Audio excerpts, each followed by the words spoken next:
What's up, tricksters and tricksetters, and welcome to another Tier 3 sub VOD review presented by your favorite coach, Charlatano Papito.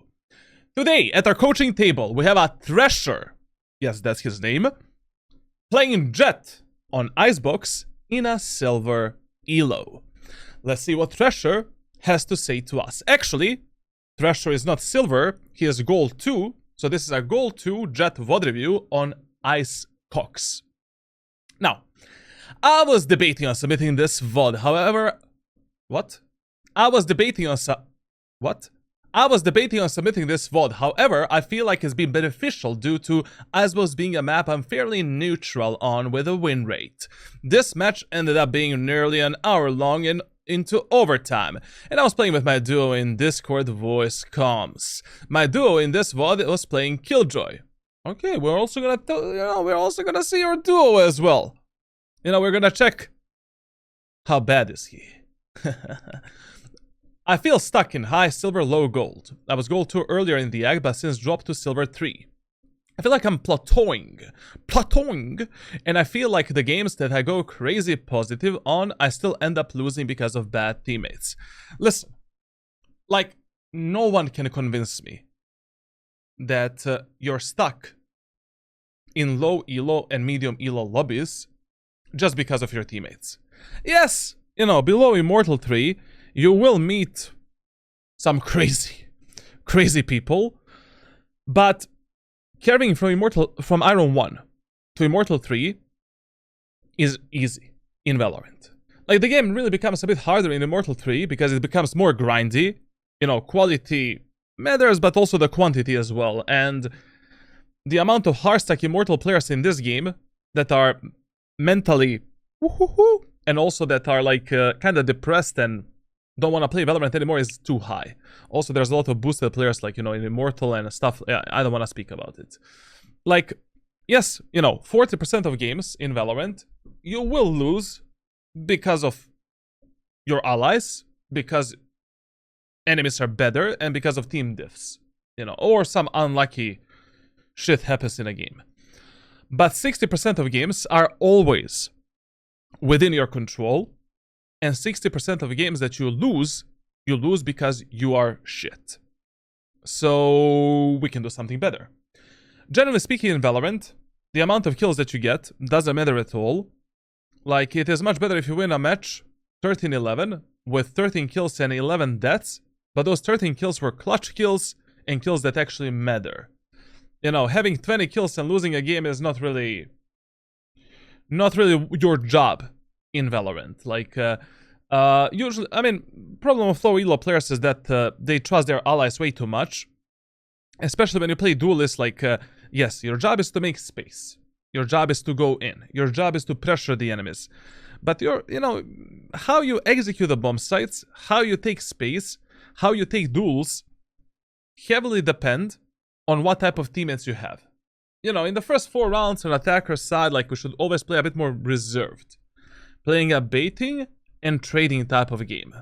What do I mean by that? Like, with Jett, for an example, we have safe and risky executes. And in the first 4 to 5 rounds, we're always trying to do the safe executes, where we can play on the contact between enemies and our allies, survive long enough to basically fight with our teammates. One of the main mistakes that people, main misconceptions that people have with duelists is that your job is to get the kills. Your job is to make an entry frag. Not really. Like, your job is to make the pressure. Your job is to allow me to move forward and to support you and to refrag you and to play together with you.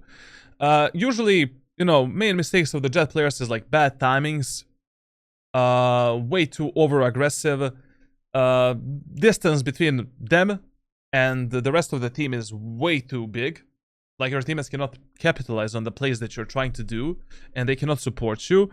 And usually when I coach like low elo and medium elo Jett players, their KST is shit.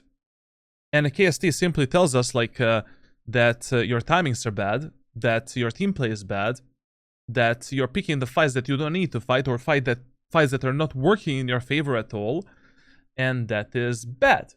Remember, if you're dead in low elo and medium elo, you pull out the Bible and Quran and you pray to God that you're gonna win that round. Like, you need to stay alive. You need to close out the rounds yourself. You need to play smart, not hard. I mean, that's everything, you know, in your whole life, you should always play smart, not hard. So efficiency is the key. Depending on the day, I have a very mental, and my mental has been on the decline since I went down into silver. Listen, bro. If you're below Immortal 3, like, there's really no reason for you to have a bad mental. Like, every single player that is below Immortal 3, you should take that time as a fun time playing Valorant, and as a time to improve.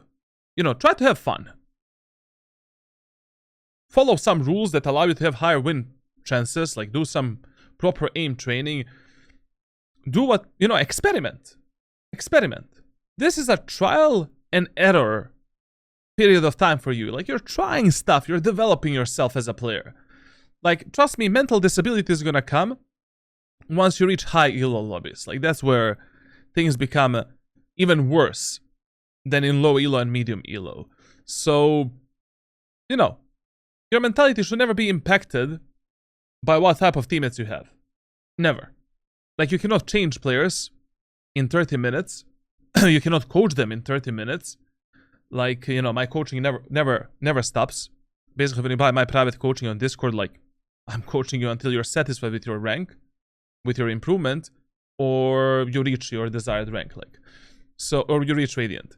So, like, 30 minutes, like, you know, your teammates are toxic and they're not giving you any useful info, mute them.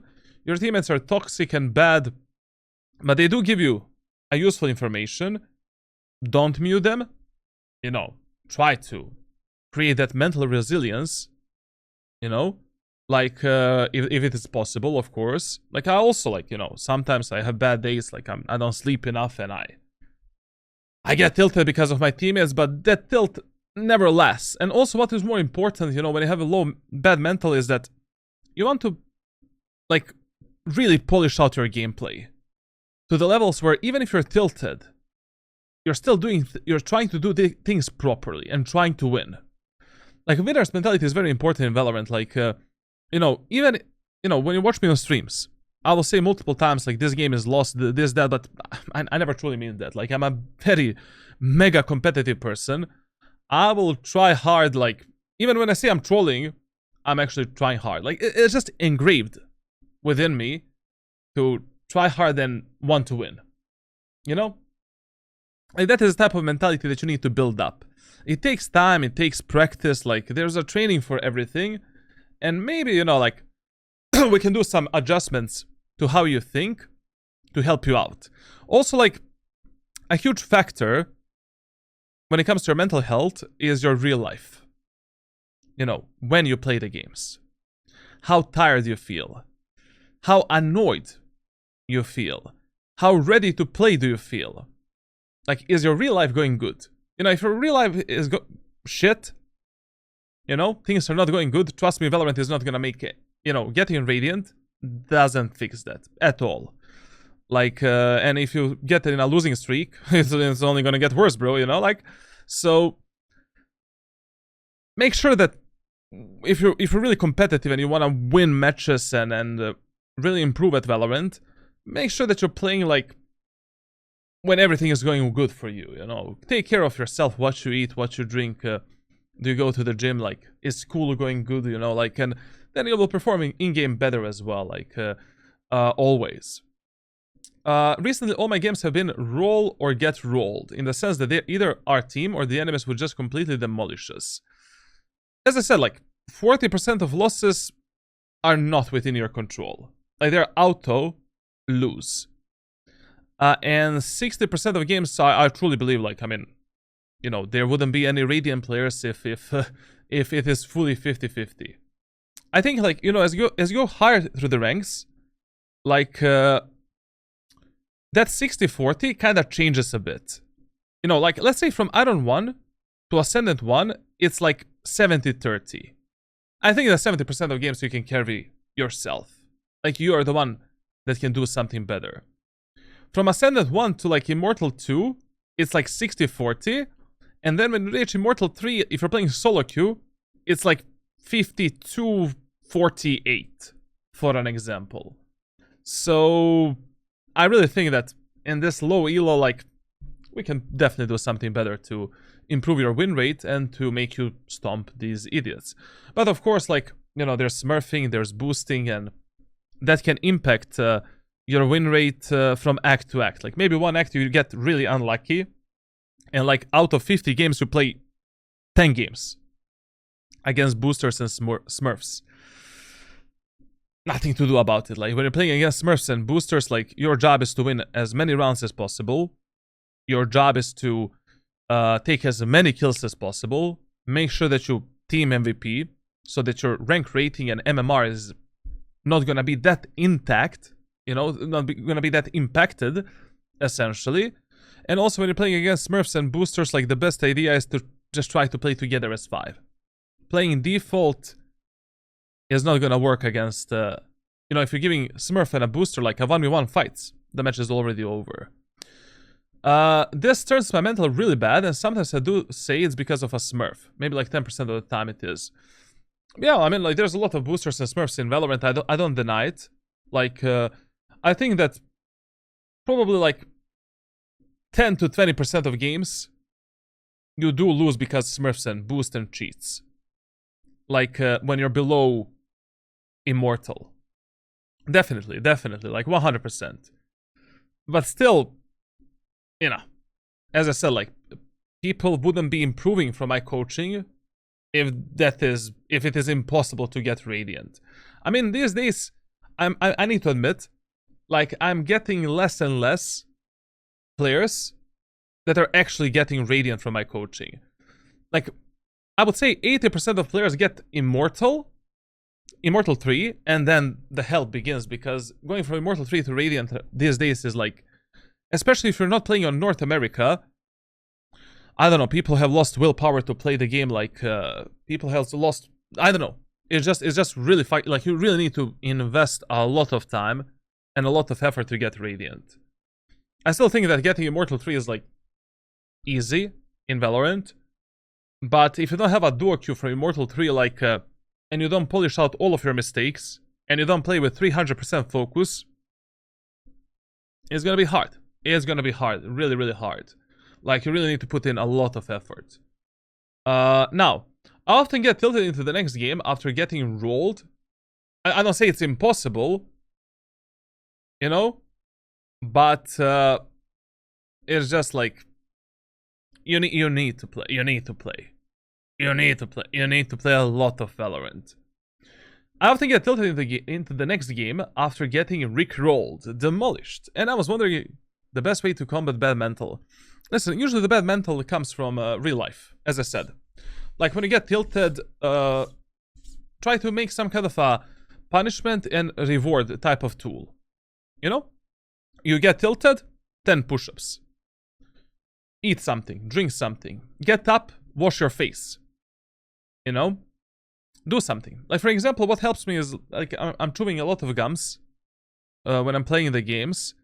I'm also doing some other bad stuff for my health. I don't recommend you to do that. Drink water, some zero energy, you know, zero, not energy, like zero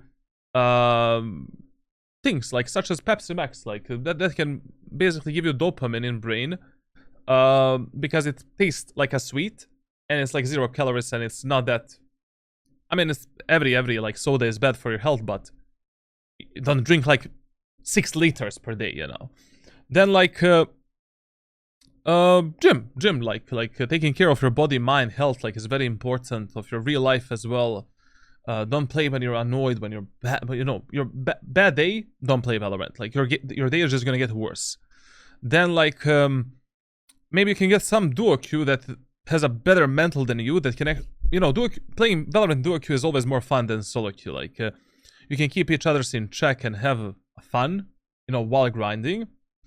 Then another thing that can help you is, like, you know, a bit of caffeine. Coffee, like, helps here and there. Like, don't over abuse it, you know. 1 cup per day is nice to have. Like, These things can give you a fake dopamine, you know, in the...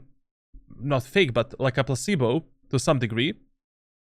And make you feel a bit better, you know, when you're losing, essentially. Like, food is really like, you know, a cheat code sometimes, like, to...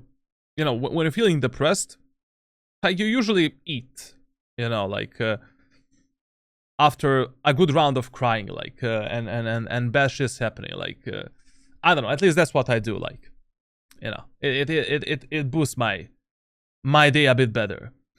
I've thought about primarily playing Jett and Omen and KO and Chamber to flex for... Listen, fuck the KO, man, like, literally, KO right now is in a really bad position. Like, I wouldn't touch KO, especially not in your elo. Like, what I would recommend you, Jett and Omen as main, and Gecko and Chamber as flex and filling. Like, Gecko is the most versatile and the best initiator. Maybe in every elo. Below Immortal 3, definitely. Gecko. Chamber on maps, like, where Chamber is really good, you know, like, Icebox, Abyss, Breeze, that type of stuff. Pearl, for an example. And Jett and Omen, I mean, with Jett and Omen, you kind of cover every single map in Valorant, like, and basically this combo of Jett, Omen, and Gecko, Jett, Omen, Gecko, Rage, Chamber. I think that is maybe the best combo to grind ranks from Iron 1 to Immortal 3. With addition of maybe like Clove as well. Like, these 6 agents are really, really good when you master them. Like, they put you in a lot of different scenarios. They're really strong right now in low and medium elo lobbies. There's really no reason to play anything else. Except if you're aim demon, then you can run it down with Reyna and Izo. But I have also considered playing Raze, Yoru, and Reyna. I can easily recommend you Raze, because Raze utility in low elo is just busted, still. Yoru, not so much. You know, Yoru becomes really good after Ascendant, after you actually develop some map awareness. Yoru requires high levels of game awareness. And with Yoru, it's really hard to build it naturally, because with Yoru, nothing is really set in stone. You know, every play is kind of risky play, to some degree. So, I would recommend touch Yoru in a non-sexual way. I mean, if you're a woman, whatever. After Ascendant 1, you know. Reyna and Izo, why not? Like, I mean, if you can out-aim 70% of players in your lobbies, sure. I mean, you can just run it down on your mechanical skill. Bottom line is, like, if you want to reach Radiant, abuse any means necessary. Whatever works for you, keep doing it. You're playing Harbor, you have 70% win rate. I cannot argue against that. But I always say to the players, if you master Jett, Omen, and Raze, then mastering other agents becomes a lot easier. You know, because these 3 characters put you in a lot of scenarios. They can be really consistent. And once you reach like Immortal 3 with Jett, Omen, and Raze, it's a bit easier to get Radiante. But it's really up to you, man. Like, for now, I would recommend you try like Jett, Raze, and Omen as main characters, Gecko and Chamber as flex fill, and then in the following 2 to 3 months, you can figure out like what works the best for you. I have struggled constantly with being locked in or in a flow state. Is there any consistent ways to do this? I would just recommend you to watch Dr. K. Dr. K has a really, really good video. The Healthy Gamer, GG. He has some really, really good videos when it comes to focusing and flow state. I would recommend you to check his videos because I agree with 90% of stuff that he says. I mean, he's a actual fucking doctor, so it would be stupid that, I mean, not stupid, but I generally agree with him, like, when it comes to gaming stuff, like, and mental related stuff. So just search on YouTube, like, Healthy Gamer, GG, and he has, like, 5 or 6 videos covering, you know, flow state, specifically, and focus in gaming. Also, what I can recommend you, in this forum right here, as the coach, I think I've made some threads like, yeah, how to train mentality, mental issues. Check these 2 forums, these 2 posts, I have explained a lot of things about mentality, focus, and stuff like that. Like, I think I also covered the focus as well. Yeah, I covered the focus as well. So these three threads, these 3 posts can help you a lot. But Charlatan, why don't you show them on stream? Subscribe, brother. Tier 1 sub. Discord, Twitch, YouTube. Support your favorite streamer in buying a Hyundai Tucson 2024 facelift. Come on, man. I cannot be driving Honda Civic for the rest of my life. Your streamer is gonna die. I'm gonna go into some ditch, bro. You know? 2007 Honda Civic, bro. We need to get a new car, like. I don't wanna die yet. Okay. Previous gaming experience. I'm currently 16. Okay. And I've been playing game. That's very young. I mean, like, you started playing Valorant young. Who knows? Maybe you go pro one day. Like, you should be able to shit on these old farts like me. And I've been playing games in ranked mode since I was 11. One of my first gaming ranked experience was Apex Legends, and I ended up being Hearthstone Diamond for about 2 to 3 seasons, until I broke through into Masters as a Wraith main. Amazing. I mean, if you played Apex, like, and you got Masters as a Wraith, to be honest, like, you know, these aggressive agents should suit you really well in Valorant, to be fair. Really good gaming background, to be honest. I've also played competitively in games such as Overwatch 2, being a low diamond ranked player. Not bad. I have lots of experience in grinding games and consistently improving and pushing my skill ceiling. Hopefully with this VOD, I can unlock some charlatan secrets in order to find out my biggest mistakes and where I should look to first to improve. Games and execute gunfights, idling, etc. Okay, so what we're gonna do for you, my friend, like, I'm really gonna try hard during this VOD review. A very young fan, I must say, with a very promising results in the previous games.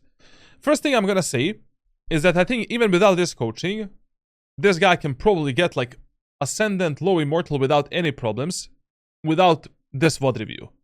But it is always better to get coaching as a prevention tool so that you're moving in the right direction. Like, especially when you're starting Valorant. Like, I mean, it's easier for me to fix your problems and navigate you in a proper directions if I coach you when you're gold or silver, instead of coaching a Hearthstone Immortal player and then, like, that's a bit hell of a time. Now, second thing we're gonna do for this guy, I'm really gonna try to give you as much free content as possible after this VOD review to showcase you, like, how to actually play Valorant. I have, like, around 50 hours of pre-recorded coaching videos, and I'm maybe gonna give you, like, 4, 6, 7 free hours, like, to really help you out understand this game on the highest levels possible. And we're gonna try to find some kind of a training that you can do right now to get into Ascendant 1 as soon as possible. That is our first goal. First goal, getting to the medium elo ranks. Now, here's Tracker. He started playing Valorant recently, to be honest. He did get Hearthstone a bit in gold. You know, we are a bit Hearthstone in Golderoni. Now, playtime in the previous 2 acts, optimal. As long as you have 60 to 100 hours, that's okay. You know, 3 ranked games per day, more than enough to reach Immortal 3, maybe even Radiant. Canadian friend, respect. Future Tense, remember this name. Now, maybe don't remember it, like, now that I saw statistics. Like, so listen, every single stat of yours right now is suboptimal or bad. We need to focus on better fights, smarter fights, and more efficient gameplay. I don't want to talk about anything specific. ADR, too low. KD, criminal. Criminal KD. Like, below 1, that's really bad. Overall headshot percentage, okay. You know, 18% is not that bad, and 30% on Vandal is actually good. You know, it's optimal, like, mechanical skill. KST, we talked about it. 71%, not enough. Like, we can see here, you know, he has 143 ADR on Jett, 215 ACS, and only 1.04 KD. Brother, if I had this ADR and ACS minimum 1.2 KD. How? How are you dying so much? I can guarantee you, in every single match that you play, based on these statistics, you die in 4 rounds for no reason. You die because you make some stupid play, you over-aggress, you pick up wrong fight, or you don't need to fight at all. So in every game, you have minimum 4 to 5 deaths that can be preventable, that don't need to happen in your gameplay, and that are not the result of your mechanical skill. Now, clutches, really bad. 1.6% is criminal. Like, this number needs to be at 5 or 6% in gold minimum. Like, you need to play better, like 1v1 and 1v2 scenarios. Like, clutching rounds is very important. You know, 1v1s and 1v2s in these low elo lobbies, because these rounds kind of dictate a lot some of your matches. So we need to see what you do in 1v1s and 1v2s. Now, when it comes to the last deaths, that's gonna be criminal probably. 414. Not that bad, actually. You know, not that bad for this elo. 167 matches, 414 last deaths. That's okay. You know, it's not really 4-to-1 ratio, which is a good ratio for this elo. Like, surviving, you know, basically on every match you should survive 4 rounds last alive, but not that bad, to be honest. Like, you're not dying that many times first. So what's happening then? What's happening? Attacker side. Okay. Okay. I mean, positive round win percentage and a very bad KD and KST. I don't know what you're doing on the attack, man. Attack, we need to really focus on and lock in. Like, 70% KST tells us that you are dying a lot of the times without your teammates being able to refrag you. And 0.88 KD on the attack is really not good. Not a good look.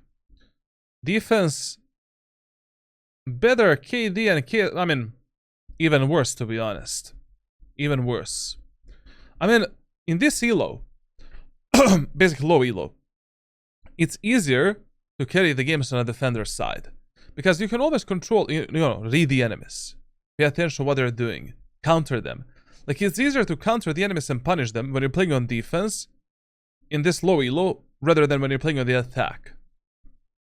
Because you don't need to navigate your teammates that much. You just play a refrag game, punish the enemies, hold good angles, buy the up, you know, you get the point. We'll see, we'll see, we'll see. And when it comes to the agents, like, I don't know what to tell you, man. Like, you know, if I was you, I would definitely pick Jett and Raze as my main characters. Gecko and Omen as my flex picks. And as a fill-in, like, maybe Chamber and like, Chamber and something else. I don't know. You don't need to mean that many characters. Like, Raze, Jett, Omen, and Gecko, Chamber. Period. Done. Done, to be honest. And when it comes to loadouts, pretty horrible, to be fair. It's good that your pistol rounds are not bad. You know, this is not good, but it's not bad. It's like slightly, you know, it's suboptimal, whatever. But full buy semi and ecos, like, sheesh, man. Especially eco and semi rounds are really bad for us, man. Like, eco rounds are really important how you play them, because that's where you damage the enemy's economy, build up the ultimate points, and you actually, you know, if you win the eco rounds, I mean, enemies are gonna tilt. You know, it's a mental breaker rounds.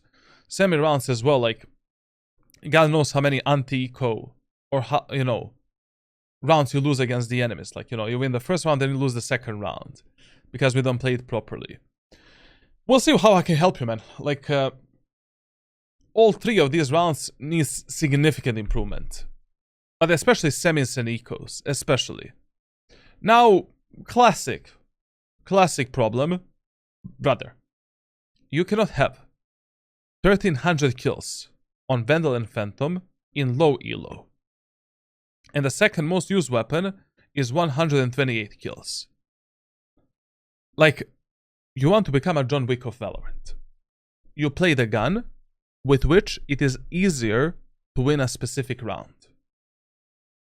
Based on what your teammates are doing, what are the enemies doing, based on which map you're playing, based on yours and enemy's economy, based on yours and enemy's utility present in the game.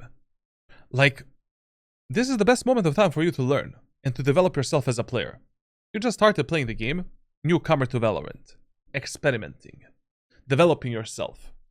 That's what you're doing right now. Pick up the operator more. Pick up the outlaw. Whenever enemies don't have money to buy heavy shields on the attacker side. Shorty, primary, secondary weapon. Learn when to use it and how to abuse it. Judge on the claustrophobic maps, especially with movement agents. Jett and Omen. Bind, split, for an example. Stinger, one of the primary anti-eco weapons, especially with Jett, to save the money for the operator. Then like Odin, you're playing these paper maps. Lotus, Ascent, Haven. Pick up the Odin and just pa pa pa pa pa pa pa. You know? Pa pa pa pa pa pa pa. Just spam the walls, kill the enemies. You don't even see the enemies, you kill them. Magician, bro. Houdini. So, yeah. You need to start practicing more weapons. And learning when and how to use them. During the VOD review, I'll tell you exactly, what I would have bought, what I would have used in a specific scenario. I mean, Icebox is a bit of a long-range, medium-range map. You don't have that many options to play, In eco rounds, you're mostly playing like Sheriff and Marshal on the attack, on defense, like Sheriff, Marshal, or Shorty. Then when enemy, in a second round, when you win the first round, you're usually buying the Outlaw or the Bulldog. Then you want to prioritize Operator a lot. Vandal should be one of the primary weapons. Like, you cannot really use the Judge and Shotguns efficiently here in close range weapons. So, not really the best map for economy management, like, to teach you that, but we'll see what we can do. Overall, I have high hopes.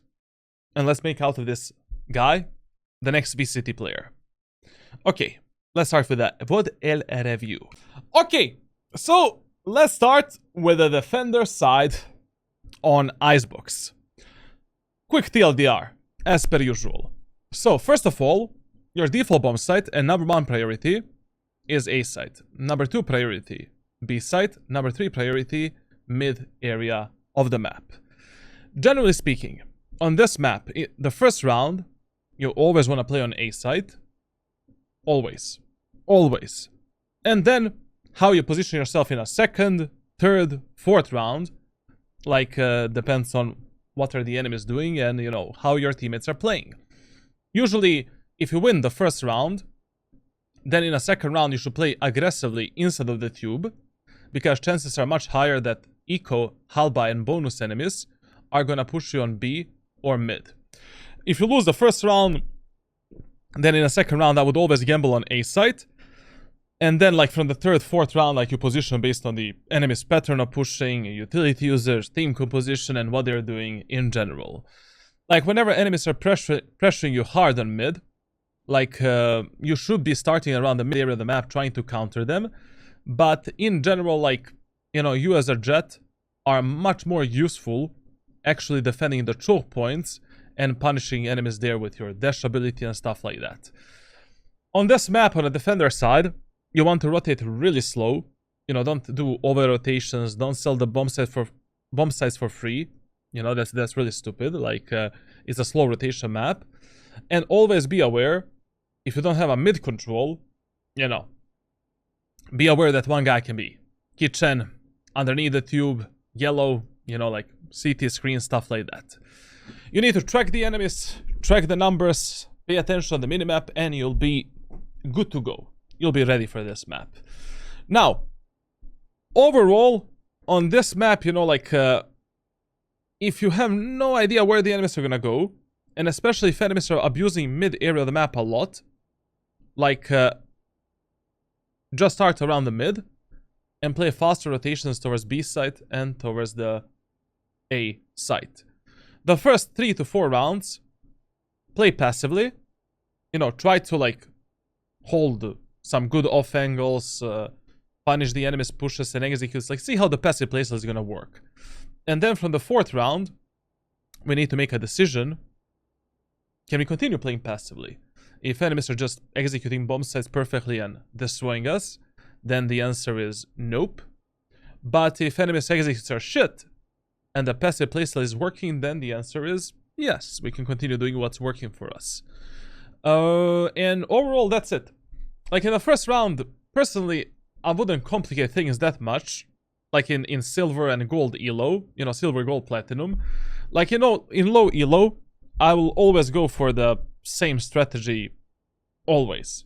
And that is basically playing a baiting strategy from top of the tower right here. You buy a sheriff or a ghost with 1 smoke, and you just wait. Wait for the perfect moment of time to strike. When enemies are pushing aim in area of the map and A site, and they don't see you peeking from this angle during the push, very rarely they will be ready for an enemy playing up there. So what is the perfect moment to strike from this position? Your teammates are fighting, your teammates are distracting the enemies, activate the dash ability, peek out, take a kill, get out. Second perfect moment of time is enemies taking the ropes. Kill the enemies taking the ropes, reposition. Third moment of time is like enemies are here, activate the dash ability, kill that enemy, dash towards the screens, and reposition. Enemies are pushing through the pipes. Take a kill, go out. Generally speaking, like, you know, when the enemies are pushing through the pipes right here, almost no one is gonna have this type of a crosshair placement if enemies didn't see you during your push on that upper position. Like, they are overexposed from this, and this. They need to flick towards you in order to kill you. If enemies are pushing this, once again, they're in a really fucked up spot where they are overexposed from a lot of different angles, and they cannot place their crosshair up there. You don't need to aggress the enemies in the first round. Later on, like from the 3rd, 4th round, we need, you know, we need to start with the aggression depending like how good enemy's team composition is and how good are the enemies executes. Generally speaking, as a Jett player, like, you should be abusing all of these great off angles on the bomb site as much as you can, and on Icebox, like, you know, Outlaw and Operator are your best friends, especially when you're playing Jett. Like, I mean, it's a very long range map with a lot of these long range duels. You can easily pick off the enemies, make the numbers advantage, and just win the match just with 2 weapons, essentially. Now let's see what our friend is gonna do in the first round. And in the first round, I would never in my life play on the B side. B side is easier for the retake compared to the A side. So, like, I would completely gamble in the first round on A and just play a fast rotation onto the B side and fast retake if enemies are pushing B. And in ranked solo queue, like 70 or 80% of times in the first round, enemies are gonna do a push onto the A side in ranked solo queue. So, you know, it doesn't make sense to play B side in the first round. Viper wall B, Viper wall B. B. This is a really bad com from you and your Omen. Like, that Viper wall is a default wall. You know. A lot of the Viper players do that wall just to fake the push and to make you overthink, essentially. Like, giving this comp that enemies are B and pushing B and being so confident that enemies are going B might make your teammates from A rotate. They might lose the focus while holding aim in, and they might get fucked. Like, don't give the info that you don't have. Like, this premature wall is just a lurking wall and a fake wall most of the time. So if you don't hear more footsteps and recon utility, like, don't give this comms. Like, this is like complete ghost communication. Is it? Oh shit. He didn't say. He just said Viper wall. Now, even though Icebox is a slow rotation map, like in a first round on every single map in Valorant, you do fast rotations. Like in the first 3 to 4 rounds. And then from the 4th round, 5th round, we do our rotations based on information that we have. Didn't say that there were lots. I did, because I'm stupid. Show over hill, show over. Could be mid. I'm gonna jump spot. Definitely it. What? Can't even see him. Here, I really don't know why we're jump spotting the mid area of the map. Like, the A site is fully open. We have the Killjoy turret on mid. What the fuck are you doing? Like, why would you be jump spotting the mid area of the map? Like, what I would have done in this round, I would have just done a fast rotation onto the rafters and get ready to fight the enemies on A site. Like, enemies took 1 kill. No one is on the site. God knows how much space enemies have taken on the A site. We need to pay attention on A and basically regain the control. Could be mid. I'm gonna jump spot. I don't know. Already you have like 2 or 3 problems. Like you're wasting a lot of time giving these ghost comps as well. Like what is this, bro? You play the Valorant based on information that you have, especially in the first round. We have the full info on mid. Turret is covering mid. We know that Viper might be lurking and flanking on B. And we know that A site is fully open. Definitely it. Already right here, you should have been on top of the rafters and contesting the enemies from rafters on A site. I mean, I would not be going out and, you know, pushing the enemies alone, but I would be holding the screens and trying to maybe take a pick onto the enemies if they want to push us aggressively into the CT. What? And backside. Can't even see him. Here, another mistake. Like, right now, you know you're gonna fight the enemies. And there's no way that we're not gonna fight the enemies. That Jett was close at the CT and screens a few seconds ago. Like, activate the dash ability. Don't pick the angles without the dash ability. It is stupid and pointless. Like here. Definitely it. What? Jump spot the enemies from the CT. Get the information for your crosshair and yourself. Activate the dash ability. And we go out. Can't even see him. And then we take a fight. There's 2, and there's 1 up top. Oh my god. I'm gonna get fucked. 60 on chamber. That was a free. Oh! There were a lot of mistakes in this round. But from now on, just play in the first round on the A site. Like, literally playing on B in the first round is not really the best idea ever. Now, as I said, if you win the first round, then in a second round, just force the Bulldog with a heavy shield and utility, or force the Outlaw with a light shield and utility, and go for an aggressive peek through the window, like this, and just lock down the window and mid-area of the map. If you lose the first round, personally, I would just gamble on the classic pistol shorty strategy on A side.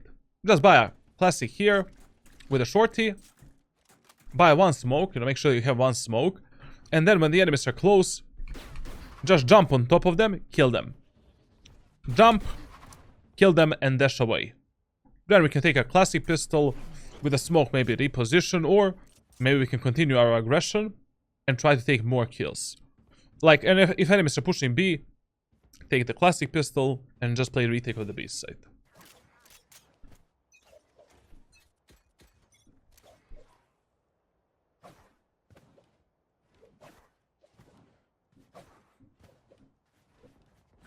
Listen, if you want to jump spot, if you're primarily fighting for information and you don't want to engage the enemies, you know, in the B main area of the map, it is a bit better if you're jump spotting them from this spot. You know, like, basically, you see more of the B main area of the map, and if you don't want to fight, I mean, on this range, we definitely don't want to fight the enemies, like with a classic pistol. You know, fighting the enemies here with a classic. You pray to God that your bullets are gonna connect. Like, this is way too long range of a fight for like for a classic pistol. You just come here, you know, jump spot this angle, get the info about the enemies, and then if enemies are close, maybe we can go for some gorilla play and try to trade ourselves for the kills, because remember that, you know, in eco, halba, and bonus rounds, your job is not really to stay alive. Your job is to take as many kills as possible before your teammates start dying. Like, and essentially,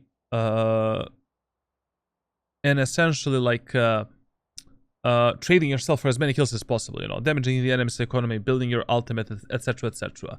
Or, you know, we can just fall back onto the site and maybe play with our team, I don't know.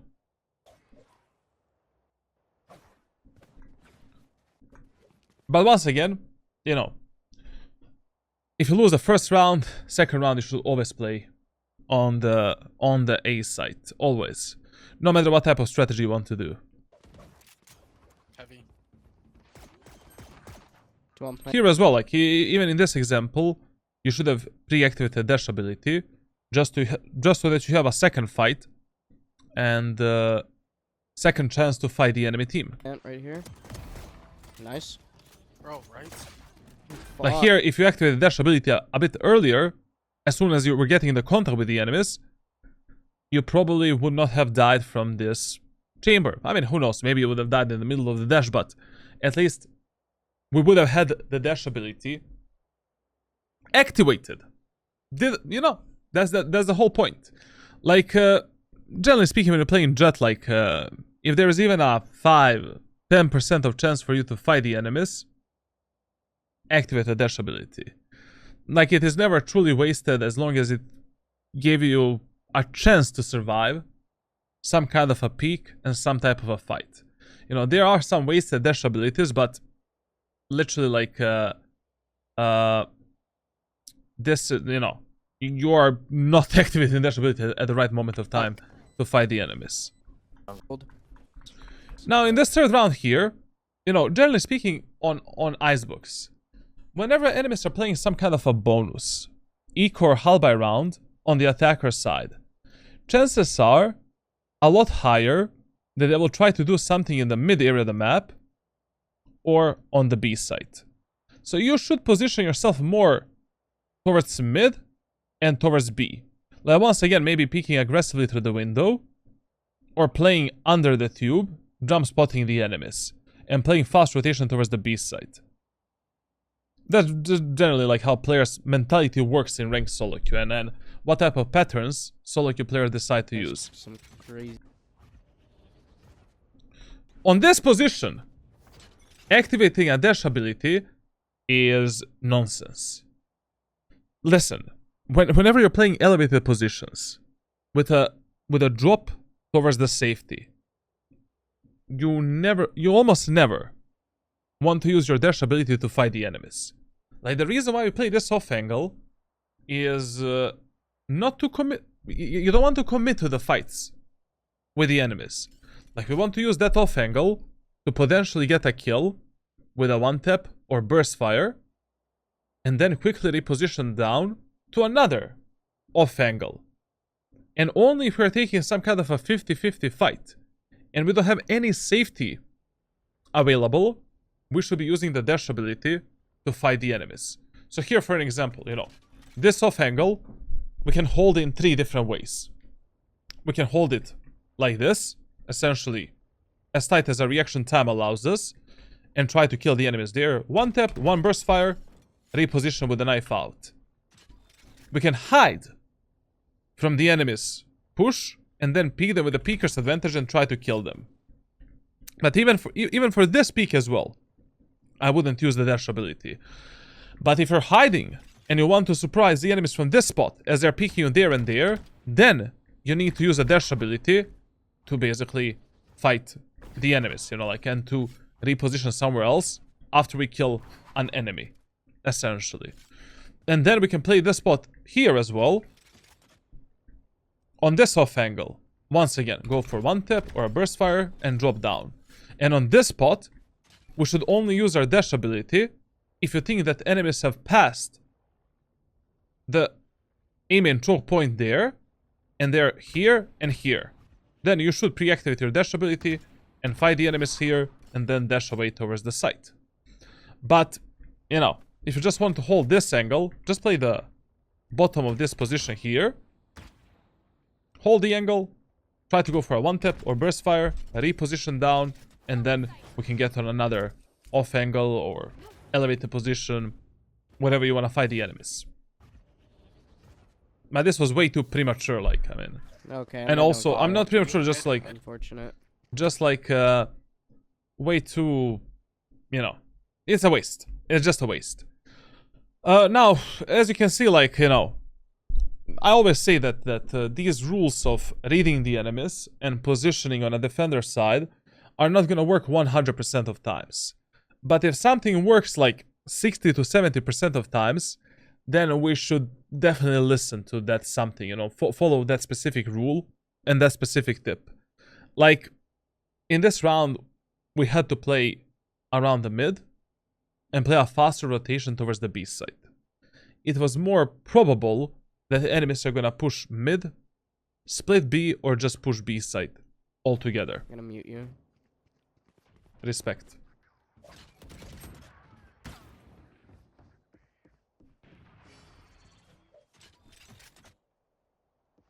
His kitchen. One more mid. He's orange.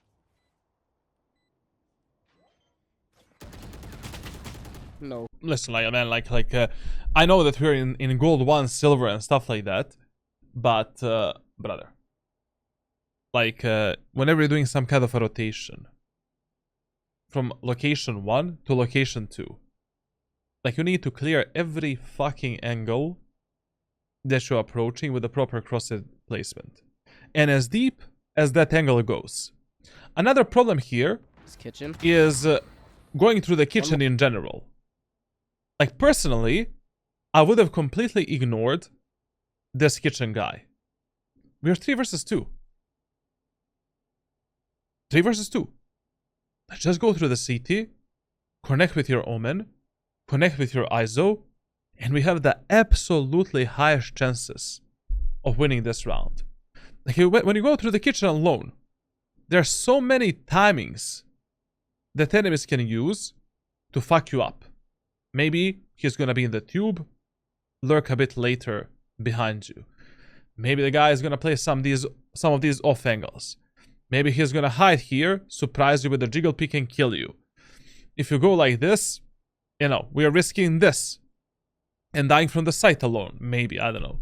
Like, just when you're rotating from A to B, 90% of times, like, you should be going through the CT and contesting the enemies from here. Unless you need to help your teammates on mid and kitchen, and you need to scout for the enemies there. But in a 3v2 numbers advantage, especially against the enemies that are playing a bonus round, no.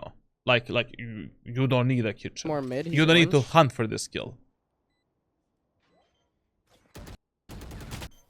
Grab, dude. And we lost that round. Like for example, in this round, if you just respected the numbers advantage that your team has made for you, we would have won this round.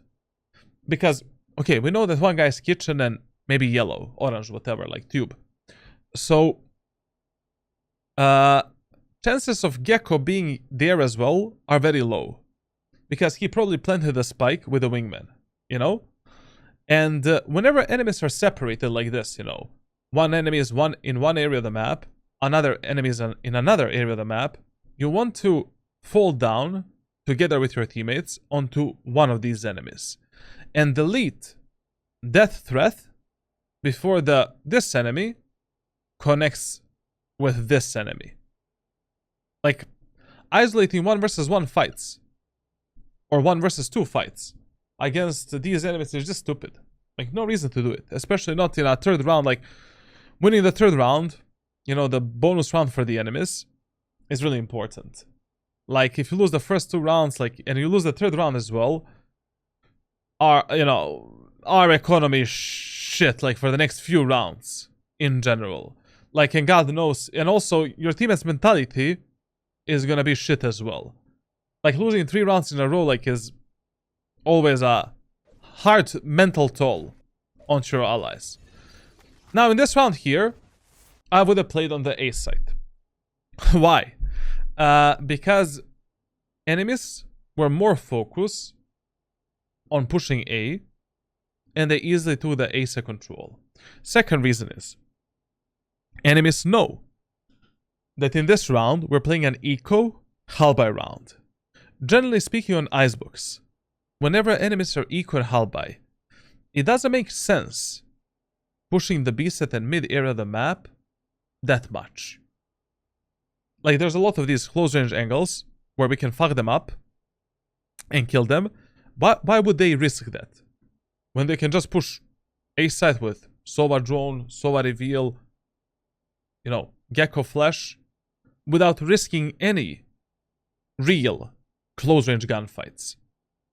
Like, they can make every single fight on A side be either medium range or long range fight.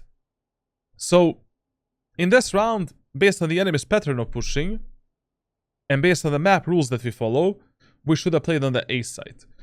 And what we could have played, like, you know, this baiting strategy is something that you can use also in the full buy rounds. You know, like just sorry, not full buy, like eco rounds.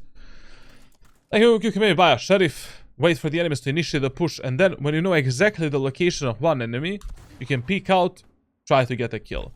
Stinger, shorty, light shield, we can play here, you know, tell one of our teammates to destroy the drone for us, and then we try to kill the enemies going through the pipes, for an example. Say. Listen, and another problem here is, the last time, when Viper did this wall, she lurked and flanked. I really hope that we're gonna track that information and keep it. You know, remember, in ranked solo queue, the first 4 rounds are the information gathering rounds. Like, those are the rounds where you're just asking yourself, what are the enemies doing? What are my teammates doing? How good are the enemies? How bad are my teammates?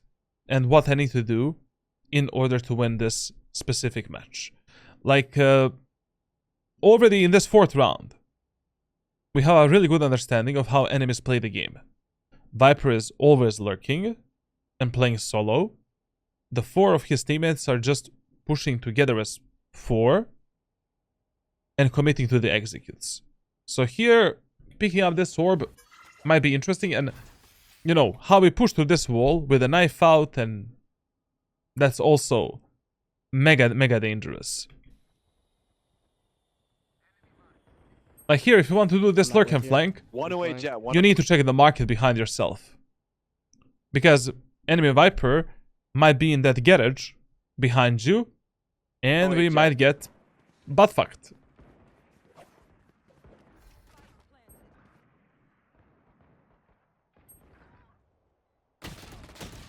No way. 115. Okay. Just when using the stinger, like, you know, that was okay try. I would have tried to fight that, but I would have obviously pre-activated dash ability. Listen, like, I'm okay. Sorry. He used the dash ability when he was pushing B-man. I don't know why you did that, to be honest. Like, when you didn't hear the enemies pushing, like, that was just a wasted ability. But listen, when you're using the stingers, ADS, that's one of the easiest aim down sights to control. Easiest burst fire to control. Like, don't let it just go like, you know, up. Like, try to navigate it. Try to pull your crosshair downwards. Basically, when you're using the burst fire of the stinger, you just pull down right. Down right. And you can make a really small circle, I mean the spread of the bullets, to actually maybe finish off the enemies with 2 headshots and 1 body shot. So down right. If you just let these bullets fly, I mean, it's gonna be interesting, you know, killing the enemies in a medium range fight. Viper's one. And now buying a stinger, you know, on a defender side of Icebox, I mean, okay, with Jett, it doesn't need to be bad, to be honest, because you still have a dash ability, you still have smokes, and yeah, I'm sorry, you still have dash ability, you still have smokes, and we can still close the gap with the enemies, but this is more of a medium range and long range map, so, you know, Sheriff is kind of probably the best eco weapon on this map. And if you want to hull by, like, I mean, okay, it's not that bad. Close has to be like. Another thing that we realized in this match is also that we cannot go for the flanks and lurks. Why is that so? Because our teammates are dying on the bomb sites like flies. Whenever you notice that, your teammates are losing the site control instantly, like basically in the first 5, 6, 7 seconds, you cannot lurk and flank. Like lurking and flanking is only useful and good when your teammates can actually capitalize on that. When you can capitalize on your teammates, essentially. Like if your teammates are stalling the enemy's push, delaying them a bit, like, you cannot lurk and flank and go behind the enemies in the matches where your teammates die in the first, 5 seconds of an execute. That's impossible. You're just gonna play like 1 versus 5, 1 versus 4, 1 versus 3 every round. Now, in this round, we made a bit of an economy mistake that is really bad, to be honest. So in this round, what you should have done with the Jett, as soon as you get the Jett's ultimate, you should use the Jett's ultimate as a main weapon during that specific round. Why? So we are saving the money for the future rounds. And we are instantly, from the next round, building another ultimate. So in this round, we should have used the ultimate with a heavy shield and maybe shorty or stinger or sheriff. So we have a secondary weapon to fight enemies with if we miss all of the ultimate bullets. And anyways, like Jett's ultimate on Icebox is really good. I mean, like there's a lot of medium range and long range fights on which like Jett's ultimate is the best. And saving this money for the next round would have been really good, because if we win this round and we save money from this round into the next one, we got the operator in the round number 6. Now if we, if you lose this round and then in the next round we use the ultimate, I don't think we're gonna get that operator anytime soon, to be honest. Like on Icebox, really, especially in this elo, using operator should be piece of cake, essentially. Like, I very rarely saw like low elo players having good utility usage to clear main areas of the map. So as long as you're holding good common and off angles, like you should be good for 1, 2 kills maybe, making numbers advantage and then playing with your teammates on that numbers advantage. So in this round, what we should have done is we should have done the ultimate, use the heavy shield, buy the heavy shield, and buy some secondary weapon, shorty or sheriff. And where would I play in this round? Well, in this round, once again, I would have played more aggressively through the window, in tube, and playing faster rotation towards the B side. But chances are really high that in this round, enemies are just gonna send it B, because they already developed A-B pattern of pushing, and as soon as the enemies develop that pattern, just follow it. Like in this elo, to be honest, like players are really mindless, and I don't know, players really have this mentality like, if I do something different every single round, I'm unpredictable. Sorry, not really, in that case, I just know that I should not expect whatever the hell you did in the previous round. Viper wall B, Viper wall B. Now listen, if you want to peek the enemies from the window, it cannot be this slow. Like, we were really, really slow for this peek. Like, you start the round by running a bit, and then you walk, like you make one fast footstep with the knife out. Then you pull out the gun, and then you hold this angle. This footstep, enemies don't hear, because they are starting the round all the way here. So you're safe to use that one footstep to get faster there with a knife out. So basically, this. And then we peek this angle. Just so that you get the absolutely best timing to maybe hold this position in this way, or to just, for enemies to not pass you. You know. How slow you peeked the window, enemies could have easily passed you there and maybe killed you from that right angle. I know that we have a killjoy turret, but I'm just explaining because in the future matches, maybe he's not gonna have that killjoy turret and he's gonna make the same mistake. And then he's gonna die from bottom of the tube.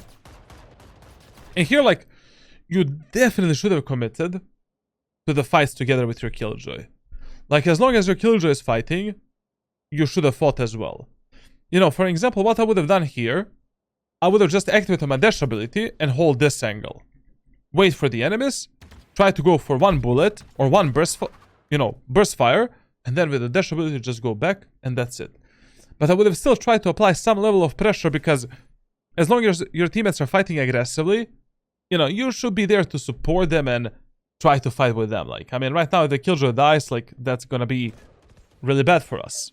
But killjoy is They're cooked. fucking It's over now. tense, bro. Let's push up. Let's push up.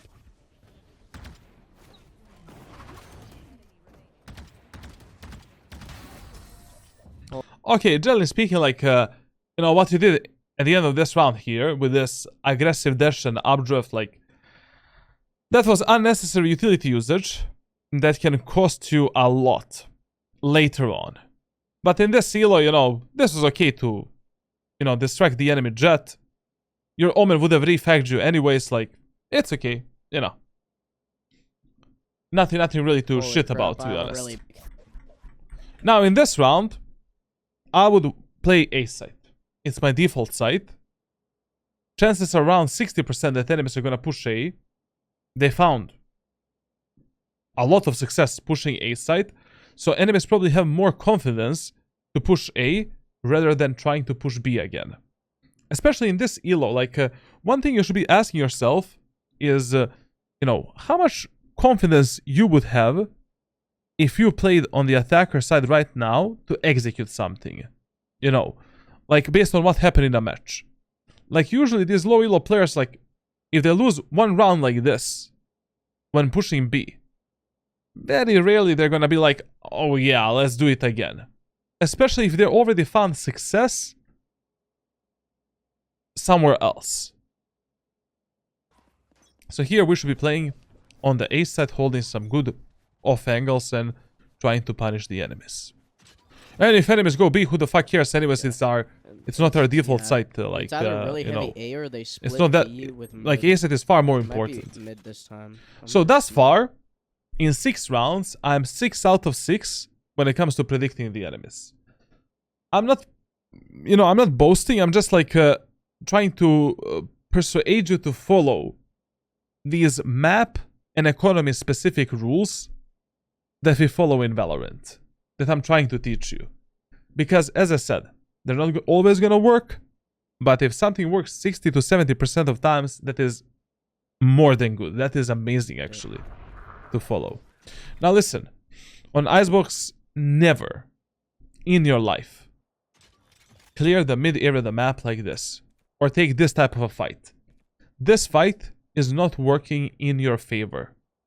You don't see the enemies up there, here, here, and here.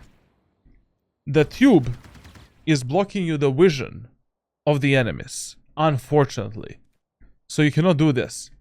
Jump spot this angle, and then we can peek the enemies and take the fight with the enemies, or go through the mid area of the map and play a fast rotation to the A side.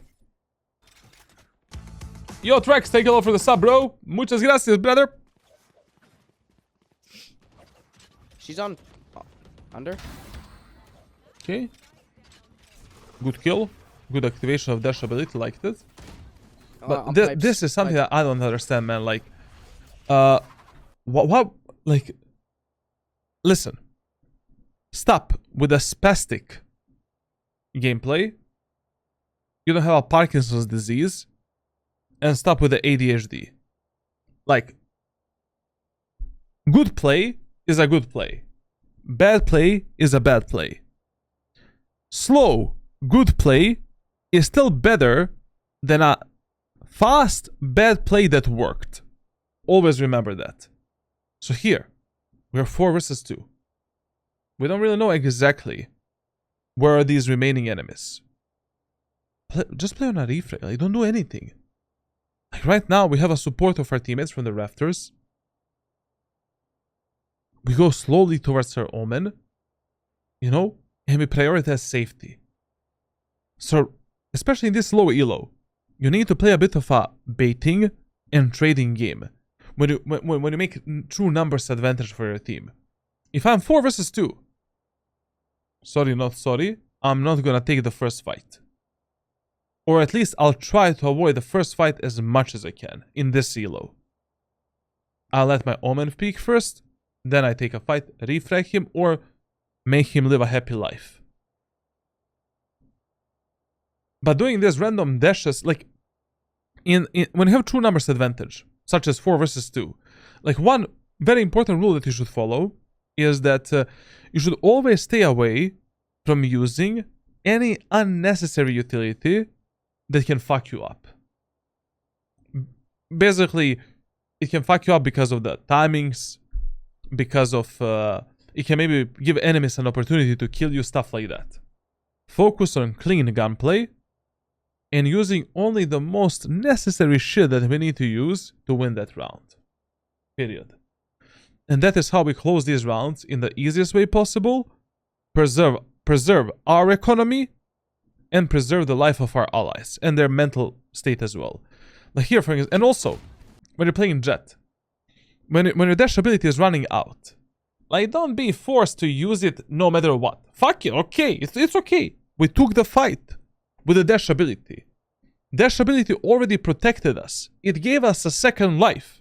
It gave us the chance to take more space. You don't need to use it. You know, you don't need to actually use it, activate it, dash somewhere. Just chill, bro. You know? Let it disappear, let it be a waste, like, but it's not a waste. Like, you took this fight with the dash ability, then we took side control here, you know, we scouted this area of the map, and that's it. Why would you dash there? No reason. You just run there, like, wait for your teammates from the rafters to peek out, like, even if the Omen dies, who cares? He has no TP, no TP. We're still gonna be 3 versus 2, you know, like. But trust me, like, in this gold platinum elo, I mean, if you're not alive, even if your teammates are 1 versus 4, they can lose a round. They can lose 4 versus 1 easily, to be honest. I could see them trying for you're saving your ultimate way too much, man. Like, Jett's ultimate should be used for clutches, number 1. Number 2, when you have operator and enemies are pushing you and you only have the op, and you need to use the ult to fight multiple enemies, use it. There's some other scenarios as well, but generally speaking, like, the first round where, you know, you die and you don't have a weapon, but you have the ultimate, you should use the ultimate. Like, so that we are building as many ultimates as possible, and every round we are preserving 2,900 credits for our team. Like, ultimate just saves you 29 credits, 100 credits, that we can use to buy the operator, to buy the weapon for our allies, stuff like that. Or so with AFK. And here, like, you know, playing B set is good, but, brother,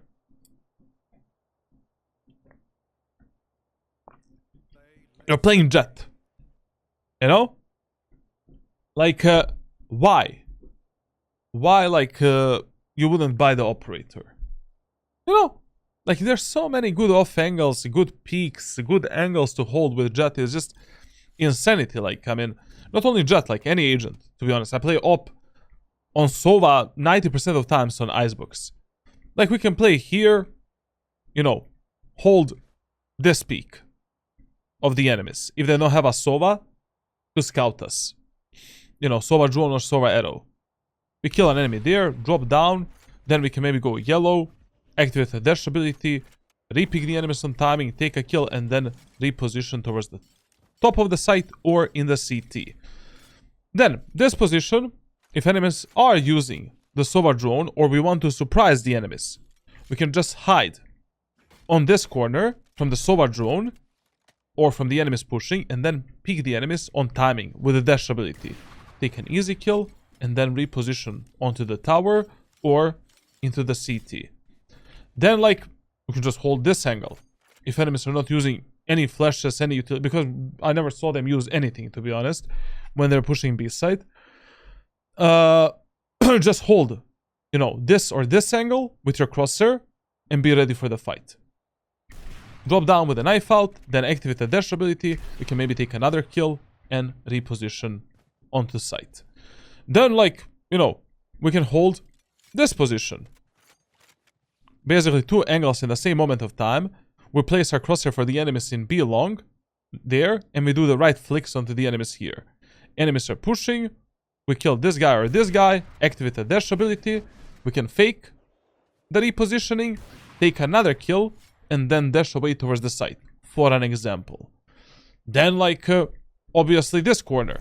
We can wait for the enemies to peek it, and then, with a peeker's advantage, just kill them with the op. Or, wait a bit, bam, take a kill. Play a double tower setup, maybe in the B main area of the map, right here. One of your teammates is below you, holding that peak, you holding this. We cover everything. But hold this position, for an example. Tight angles for the enemies in long, wider angle for the enemies here. We place our crosshair for the enemies in garage, kill that motherfucker, go back. If enemies pass you there, we unpeak, and then repeak that angle with a dash ability and take a kill. Like, what the fuck is this positioning, bro? You know, like, why would you do what you're doing right now? Why would you be so boring? In this elo, like, one problem that, you know, this low elo, like, players really suffer with proper crosshair placement, with anticipation. Like, they don't really anticipate all of these different peaks, variations, off angles, like, with their crosshair placement and with their, like, overall utility usage and gameplay. Like, the more unpredictable you are and the more, like, off angles and different strategies you use, like, their brains are just gonna fry out, essentially. And I don't know, like, really, with Jett and Icebox, you know, not using operator on defense is criminal. I mean, it's okay, you don't need to play operator if you don't like it, or you know, like, that day you're feeling bad. Basically, you feel like you're missing every shot, and op is not, it's not an opping day. But in general, like, you should be learning and forcing yourself to learn that weapon, so that, you know, we can win these games even easier. Because, as you know, one of the main things that these low elo players suffer from is improper utility usage, pathing, and angle clearing. Like, you can punish those enemies, like, 24/7. And yes, as I said, like, in this round, I would have played the B site. But now, you know, what are you doing? We have a turret for mid. We have the full mid control. Viper doesn't have a smoke for mid. Enemy Viper. Enemies killed our teammate on A side. What are you watching? Enemies are once again slowly walking into A. Maybe they have the full A side control. Your killjoy can die at any moment of time. Sova as well. I would have basically, I would have focused fully onto the A side. We have mid control with our killjoy turret, and our B is locked down by our Omen and his one-way smokes. Like, there is no reason for you to do this. You're wasting your time. Okay. Under? There And giving enemy there space, of under. course. Okay, he's under. There. Listen, as I said, like, try to play a bit more reserved in these elos, in these lobbies, when you're going for the retakes, especially in the retakes on the defender side. Like, you're 4 versus 4. You don't need to be the first contact with the enemies almost ever. First of all, when you're retaking a set of Icebox, it is always much better if you're retaking the site from the rafters. It is easier, and you can get better off angles and better angles to support your allies in general. Like, moving from top of the A set of Icebox is always better rather than moving through bottom. You know, when you do this, you're overexposed from a lot of different angles, and enemies can pick various different timings to kill you. Like, 99% of times, you will see that I go for the retakes from rafters. And the reason for that is to not be overexposed. I let my teammates go through the screens and CT. That's how I use them as a bait. You know? I'm like, you go there, I don't want to go there. And most of the times, your teammates will be more than happy to go into that suicide area of the map. And then from this position, you know, from the bench, we can pick enemies there, check enemies here and here, and then move in together with our allies. As our teammates are moving in, we can maybe get on top of the tower, clear some of these angles, clear these positions, and support them from an upper ground consistently. Yep. He's low. Under? They always go under that. With me. Together. Taking it one. Just down. You should have just. Okay, now in this round, like, basically, you know, once again, we have no idea what enemies are gonna do. They found a lot of the success pushing A site. And in these type of rounds, you know, you usually want to start either on A or around the mid area of the map, playing fast rotation towards A site.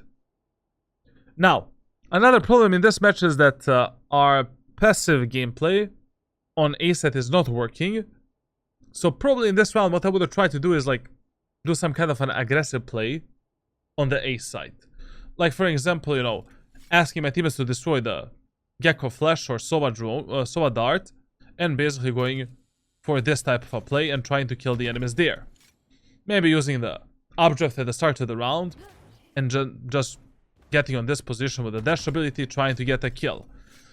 As soon as the round starts, use the updraft, get onto this spot, try to kill the enemies going through the belt, like with the dash ability, of course. Anything, essentially.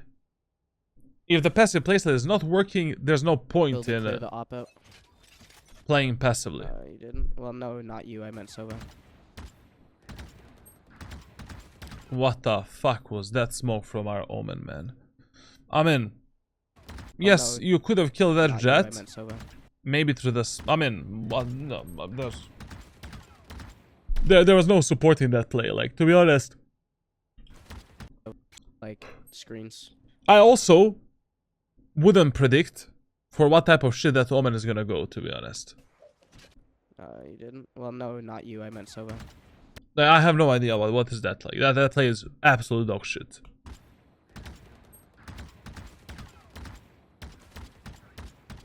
And it's okay that you're trying to find a kill here through the smoke. I mean, that smoke is much closer to the enemy Jett, and it should be easier for you to find her head instead of her finding yours.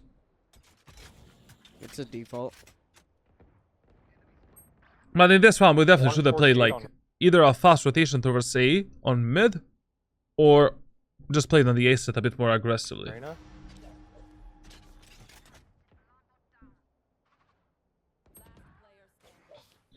Now this is a save, man. Basically, you know, we have the ultimate, we have the full HP, and we have a Vandal. Like, if you save in this round, in the next round we can drop 2 guns to our allies and use the ultimate and heavy shield to as our main weapon. What? Like, taking this fight was just stupid. Like, I would have just tried to stay alive and play for the exit frags, and that's it. Didn't even tell. Yeah, basically you would have enough. You would have had enough money if you took one kill, one exit frag kill. You would have had enough money to buy for one of your allies, drop one more gun, and buy the heavy shield with the ultimate, plus the sheriff. Or are they gonna shit talk her Sova? So that your team has, you know, like more money to invest into utility and stuff, or just, I don't know, like save money so we can buy operator maybe one round. Oh, Gecko ult here. I don't know, like, listen, like, you know, while you're playing on a defender side, one of the main things that you should be asking yourself is, like, where do we struggle the most? Like, our defense on A is not working. Our retakes of A site are also not working. So how the fuck does it make you sense? How the, like, to play B site in this round? To generally play B during this match? Like, our teammates are consistently dying on A, selling the A control. our default site that is harder for retake, and we're losing the rounds there. And you still play B. And in this round, like, what you should have bought is like heavy shield, sheriff, and use the ultimate. Listen, in the rounds when you're using the ultimate, always force the heavy shield. Always. Unless you're saving money for the operator.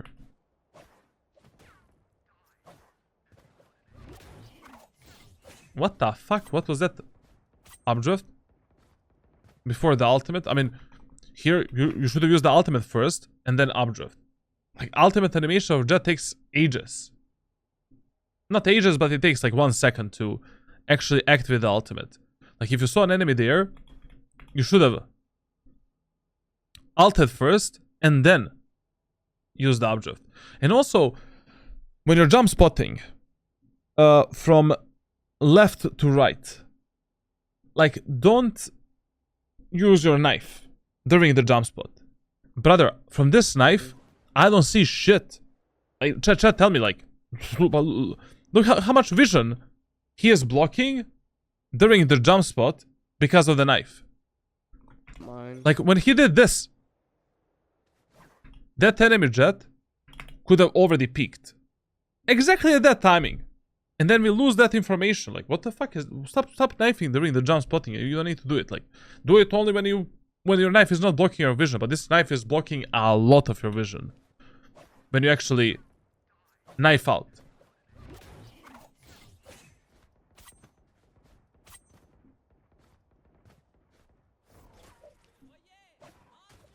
Again, but, you know, like...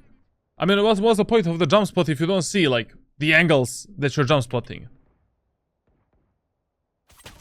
No way. And here, another same problem on the defender's side. First of all, why the fuck are you playing such a boring angles? Okay, that Jett was peeking us in B main 24/7. But let's counter her somehow. Let's play some off angle, some position that we didn't play before. Let's maybe, you know, if Jett is already playing alone, like, you know, activate the dash ability. No, without the dash ability, sorry. Like, just walk into this position. Hold these two angles here. I don't know, like, play these off angles that we talked about. Like, why are you doing this? You can do the same shit with a Sova. Just play Sova then. I don't know. And then, you know that there is a chance that Jett is gonna be fighting you in the beam and area of the map, and you don't activate your dash ability. Hello? Habla español? No way either. Crazy stuff. Aha, so you wanna play B more. I mean, your teammates somehow magically won the last round. I really don't know how his teammates won the last round, considering how bad they were. Like, that was a dark magician doing his works. Like, this round here, once again, I would play on A, man. I don't know. Like, that's the map, you know, that's the bomb set where enemies won like 5 out of 6 rounds. They found so much success there. Like, and your Omen can delay the enemy's push for a lot, like with his one-way smokes. What? And brother, like, you know, grab yourself by the cojones, man, and get that operator, bro. You know? Delete these imbeciles. Like, in this round, enemy Jett has the ultimate. Buy the operator, buy the light shield, aim up here. I guarantee you a kill. I grant you the kill if you already want to play here. If she doesn't activate the ultimate, no problem. Just on timing, pick, you know, pick the B main, pick the getters, take a kill, like.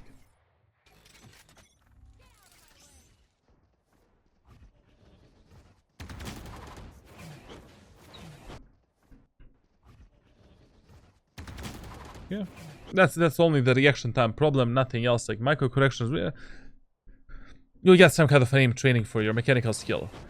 Now, using that, you know, basically here, using any of the smokes is a bit unnecessary, because you're not really playing against you know, Olympic team. Sometimes you're gonna play against like a Paralympic players and with Paralympic players, but these guys are not Usain Bolts, man. You know, they don't run that fast. Like, and I highly doubt that enemy Jett is gonna dash to catch you. Like, you know, who does that? Like, when you dashed away, you should have just done this and get back, you know, onto the site. And then play from top of the site. Or what I love to do the most, I love to go all the way into the CT after I finish some of the fights in the B main to try to catch the enemies from the snowman off angle here and to try to spray them as they're going for the spike plant. Also killing the enemy Jett, updrafting up there. 2 smokes wasted. And updraft as well, to be honest. Heavy B, heavy B. Yellow.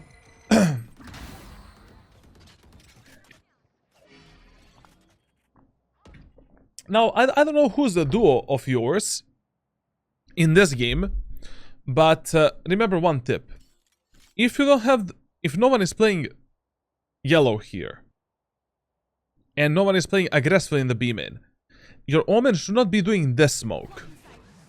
Your Omen should be doing a one-way smoke here.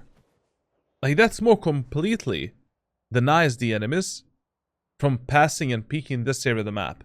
Because when you do this Omen smoke, enemies can still peek us from this angle and jump spot us. But if you do a one-way here, then we are, you know... I mean, they can still cross with the dash ability, teleports, and, you know... counter the one-way smoke as well, but... at least it's more efficient and useful smoke.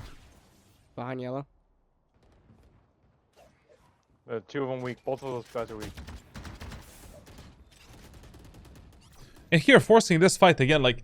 I can see why you're losing some of your games where you top frag and shit like that. Like, man, you're forcing way too many solo fights.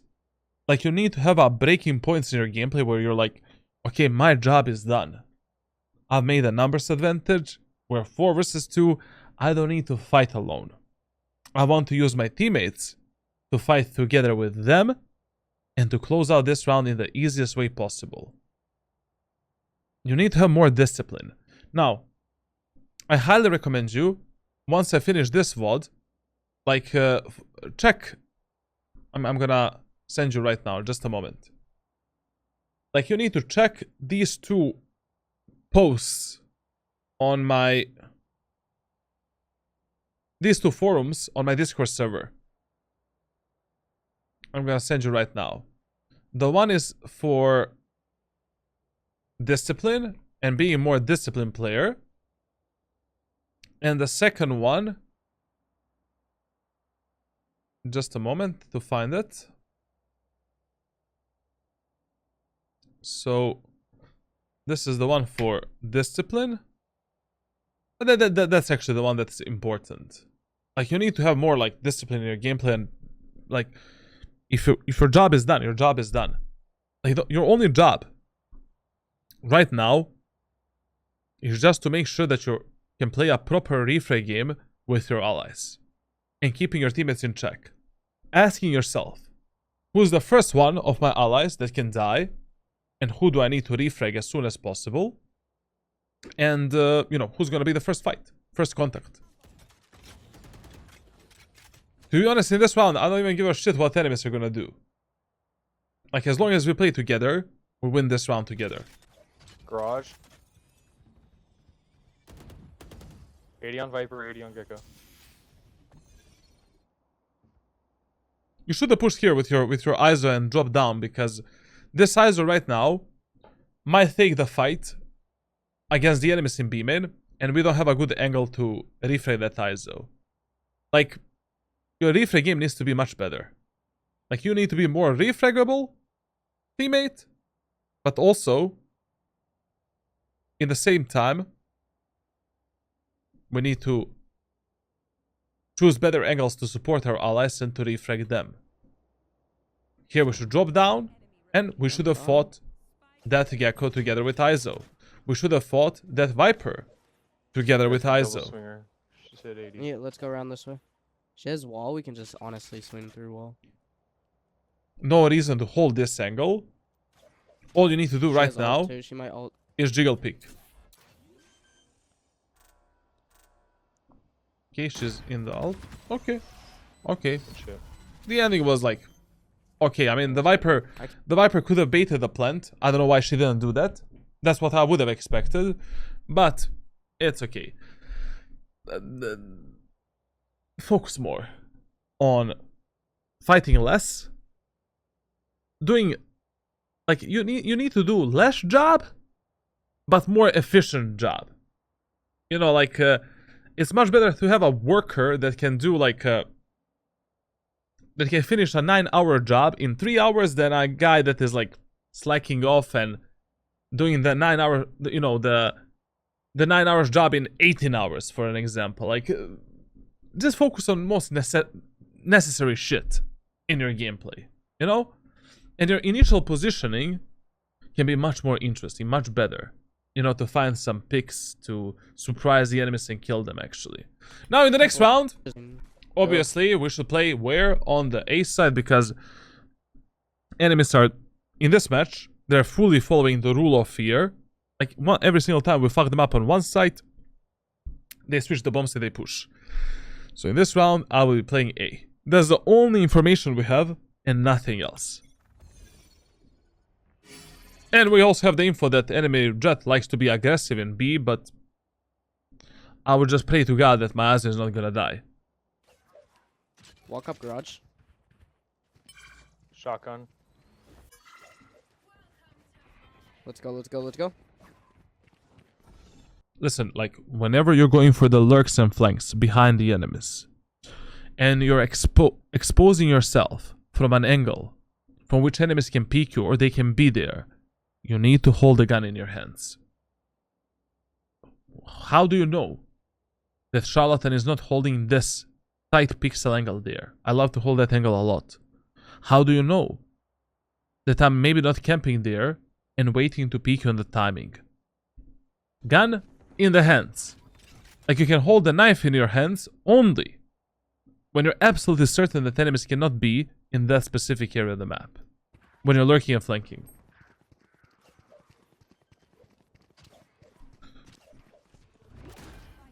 Bro. But in this match, like, doing these lurks and flanks is just stupid. Like, our teammates are dying so fast on the side that, you know, in this type of matches, you should never lurk and flank. Never. It's just not worth it. Like, I mean, what's the point of my flank if 3 of my teammates are dead potatoes on the site and I'm 2 versus 5? He blocked me. 137 on breach or chamber. He was top screens. And in this round, we definitely should have played like, you need to focus more also on reading the enemy's pattern of pushing and how they're playing. Like, on both macro and micro level. Like, you know, during the rounds, you should be taking either mental or physical notes of what happened during the match. Like, enemies are usually playing together as 4 and 1 enemy is lurking. Enemies prioritize A side over the B side. Enemies are following the rule of fear. You know, they're always changing what they push based on where we fucked them up in the last round. So if those are the if that is the information that we have, you know, it's like you're just playing B set 24/7. Like, what? As a Jett, I mean, Jett, especially when you're playing Jett, for an example, you have a lot of freedom in where you start. Like, you're not bound to any bomb site or any area of the map. Like, you can play wherever you think enemies are gonna go next and try to counter them and try to punish them. That's the benefit of playing, you know, these type of agents. One of the benefits.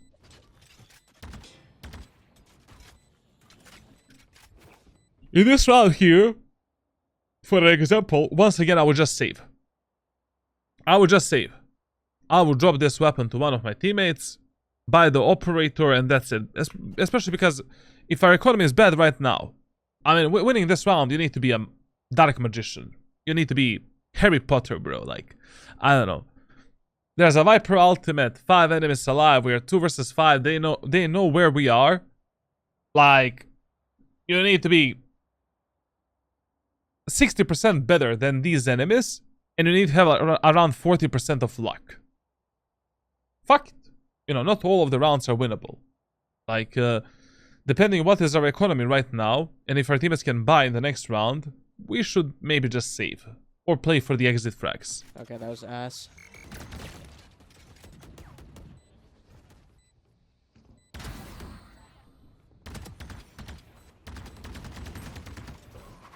Okay, enemies did make a lot of mistakes.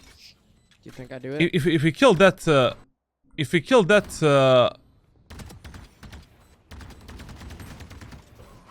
that Jett, bro, like, Do you think I do it? okay, okay. Ah, no time. I mean, good economy damage, but yeah, that's okay. Yeah, He died. basically they did have a good economy for the last round, so going for this was actually worth it. Like, especially because we got 4 kills. Like, very good, very good. True. I'm gonna go A. ISO, can you go B? ISO, can you go B? Thank you, God. Thank Oh, you, shit, Lord. I He called listened that to us, really man. late. Watch out for the Reyna ults. Ooh, we're kind of cooked on ults. But what is the starting position, man? Like on the A side, we have so many aggressive plays to kill the enemies in the A main area of the map. Enemies don't have the Sova to reveal us.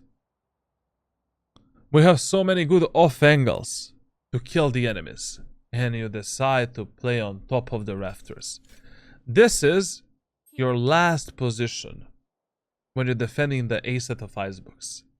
Literally, the last position. You know, start maybe by holding this. Kill the enemy's belt. Then go here. Kill the enemy. One more enemy belt. Kill this guy. This guy. This guy. Then we can maybe go back. Activate the dash ability. Kill one more enemy. Go back. Like, here, this off angle we can play in 3 different ways. 3 different ways. 3 different ways. We can hold this off angle to maybe kill the enemies with the belt. Be done with them. We can aggress the enemies. We play all the way up here. You know, one of our teammates is holding belt. We try to kill the enemies there, like. We can also aggress the enemies with the dash ability, kill them at the choke point. Unless But I of get all two. of the plays that we have on A, we decide to play passively from the rafters on this common angle. On this common angle, fully overexposed against the enemy team composition that doesn't have a Sova. What? You know, team compositions don't matter in general. Like, better team will always win. But you should always, like, observe what is the strength and weakness of yours and enemy's team composition. Like, one of the weaknesses of enemy's team composition is that they have Gecko as an initiator. Like, they only have the flash, which is really easy to destroy. Thus, aggressing the enemies on both A main and B main area of the maps should be easy for us. And playing more interesting, like, off angles and positions. But of all of the spots, you decided to play your last position on the A side as a first position. Crazy, man. Crazy, bro. Like, on a defender side, you have a lot of problems with proper positioning. You don't really understand how to position yourself based on which map you're playing, based on enemy's economy, your economy, and you need to read the enemies a bit more. I will be sharing with you, after this VOD review, like some specific videos that are gonna teach you some concepts of how to position better and read the enemies a bit better. And also, I highly recommend you, like, watch my rank playbook for the Jett on all of 11 maps in Valorant. Like, on every map I've explained, like, what to do in the first round, second round, third round, fourth round, what to pay attention on. Like, that knowledge is mega important for you, especially because you're a newcomer to Valorant. Like, you only played for 2 acts. You need to expand your game knowledge. Like, that's mega important for you right now. Your mechanical skill is, like, okay. It's actually maybe sometimes, like, platinum, diamondish. Like, I've seen some diamond players that are worse than you. Trust me. I've coached plenty of players in this game. But the knowledge is not there. Like you're playing in the same site 24/7, not really adapting yourself to what type of teammates and enemies you've got. Now, let's see what he's gonna do on the attacker side. Okay, now let's start with the attacker side of Icebox. We have our friend Goal 2 Jett, Treasure, and now let's see what he can do better on the attack of this God Forbidden map. Number one, let's go over the TLDR, as always. Number one, bomb site, and number one priority, A site. Number two, priority, B site. Number three, priority, mid area of the map. In the first 4 to 6 rounds, we want to play together as 5 and try to execute A and B and see how that works against the enemies.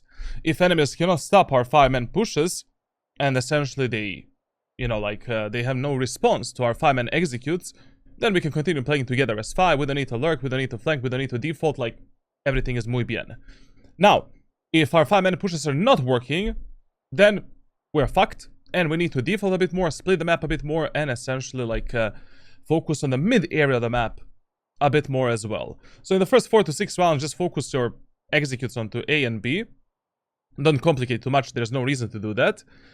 Try to correct your executes and try to adapt them based on what your teammates are doing and what enemies are doing as well. And if that's not working, let's start lurking, let's start flanking, let's start using mid area of the map to maybe outmaneuver the enemies, maybe flank, lurk, and, try to backstab the enemies as well. Now, in the first 3 rounds, I highly recommend you just push A. Literally, like 3 rounds in a row, push A. It really doesn't make a difference if you push B or A in the first 3 rounds on Icebox.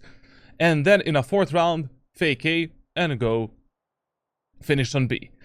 Now, on this map is a highly mechanical map. Like your crosshair placement, positioning, pathing, raw mechanical skill matters a lot, Executes don't really exist. Like, yes, there's a specific ways how you should be taking the space, but there's no specific Jett executes that are good or bad, there are some that I've explained in the ranked playbook, but what's more important is the distance that you keep between you and your allies, and how you path onto the bomb sites. Now, another thing I want to mention here is in the first round with Jett, if you're pushing, no matter if you're pushing A site or B site, you have 3 buy options: classic, light shield, 2 smokes, ghost, smoke, or a sheriff. It's really up to you and how confident you feel in your mechanical skill during that specific day. In the first round, we should be pushing the A side, but let's see what our friend is gonna do, and then we're gonna talk about the executes and everything else. So, in the first round, they're pushing B. Okay, if you're pushing B side in a first round, then I would just recommend you go with a ghost and go with 1 smoke. Your job is to properly take the B main area of the map and aggress the enemies onto the site if that is actually necessary. Whenever you're taking the B main area of the map, always go through the garage, jump spot the enemies here, clear this angle, jump spot the enemies again, clear these positions, jump spot, get up here, clear that off angle, clear this position, and then we need to make a decision. If you don't have any recon abilities for the yellow, and we don't know if an enemy is yellow, then in the first round, it would be good if you do this, take the yellow control, and then slowly path into the bomb site with your teammates through the yellow. If we do have a information whether or not enemies are yellow, then you need to make a decision. Do you need to aggress the enemies on the bomb site? First, let's try to see, if we can plant the spike without actually aggressing the enemies, just doing default smokes, and that's it. And you should be using primarily your dash ability to fight the enemies and not really to execute anything if there is no reason to pressure the enemies further into the bomb site. Now, especially with this team composition that you have here, pushing the B site in a first round is a bit of a suicide. Enemies have a Viper, enemies have a Gecko Molotov. We don't have a wall for the B site, we don't have a Sage wall for the B site as well. And this push onto B can be hell of a time with this specific team composition that you have right now. Generally speaking, in ranked solo queue, like, just try to test enemies first on A. Like, when A side duels are really clean, your teammates cannot make that many mistakes in terms of their utility usage. Mostly raw mechanical mistakes and positioning, which is much easier to correct than, you know, like, your Omen gives you, like, some fucked up smoke, or your Sova gives you some fucked up utility, then you're, like, entering the site in God knows what type of environment. Now, you know, like, when do you want to path through the B long area of the map? When you think you can get an easy kill. Like, fuck this area of the map completely. Like, only go here if you think you can kill an enemy there, there, or there, because enemies are over-peeking you there. You know, buy the operator, buy the outlaw, delete that enemy from the existence, and then move forward. But in the first round, always go through the garage. Like, there's no reason to path here and get peeked on timing and deleted by enemies. Alright, okay. Let's see what our friend is gonna do. This angle, you should always jump spot. If you don't have recon abilities, like, and you're going through the garage first, always jump spot this angle. Like, I like to play here with a chamber, enormous amount of times. You can just put a TP here and play aggressively there. Jett, Reyna, you know, a lot of players defending B side, they love to be very aggressive in this area of the map. Get the information first, reveal the enemies, pressure them, and then peek the enemies together with your allies. You deserve to die there because you didn't jump spot the enemies there. Like, always, whenever you're pushing some main area of the map, especially first, jump spot the enemies first if you don't have recon abilities, and then move forward. Then jump spot this, you know, like, why not? Like, jump spot this, reveal the enemies there, and then we take the duels with the enemies, clear these positions, and move forward. You deserve that death, and in the future, please, like, don't peek like a maniac.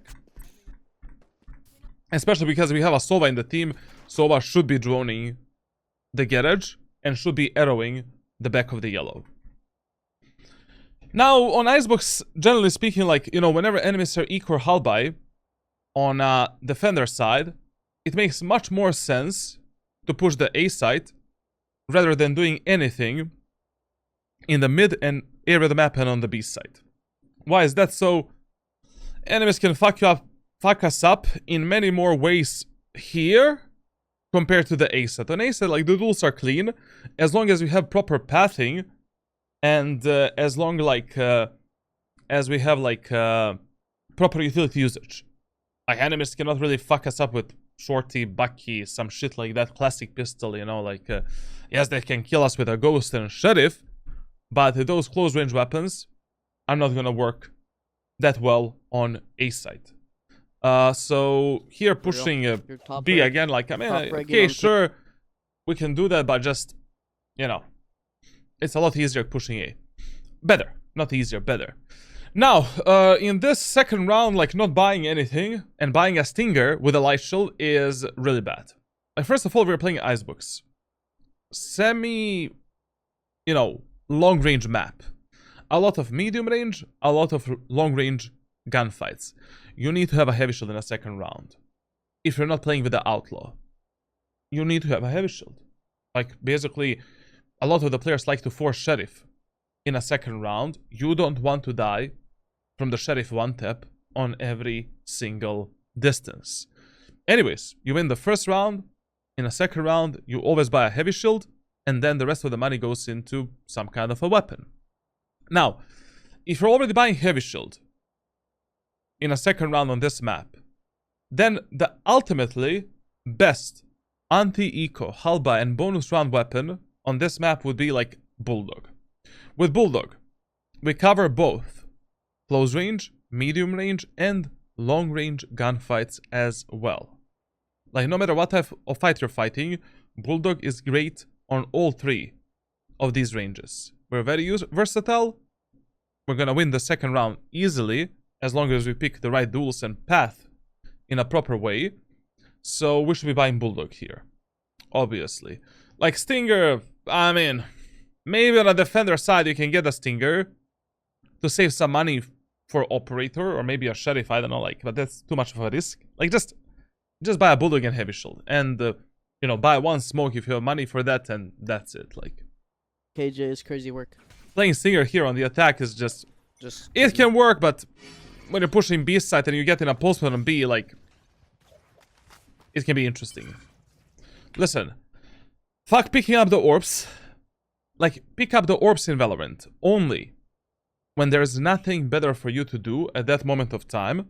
Or if you really need that orb for the ultimate in that specific round. Like your 6 ultimate points, you need the orb, you want to play the ultimate with heavy shield. Yeah, pick it up and, you know, that's it. But here, your ISO is pushing forward. Enemies can be anywhere. We didn't clear a lot of the angles in B main area of the map right now. Your job is not to pick up the orb. Your job is to play with your ISO and follow that maniac as best as you can. Otherwise, you might be having a dead ISO that's gonna sell the gun to the enemies. Our push is gonna get stalled and delayed. It's fucked up. Never pick up the orbs if there's something better for you to do at that moment of time. And if you don't need the orbs for the ultimate. When you're pushing the B main area of the map, like even if Jesus Christ is going in front of you, like always check this corner, this corner, this corner, back of the yellow here, and these positions here. Right now, as he is pathing on top of the boxes, we should be checking this angle, this angle, this angle, back of the yellow, and moving forward into sight. You don't want to die from enemies camping there. Let literally nobody clear the angles in the B main area of the map.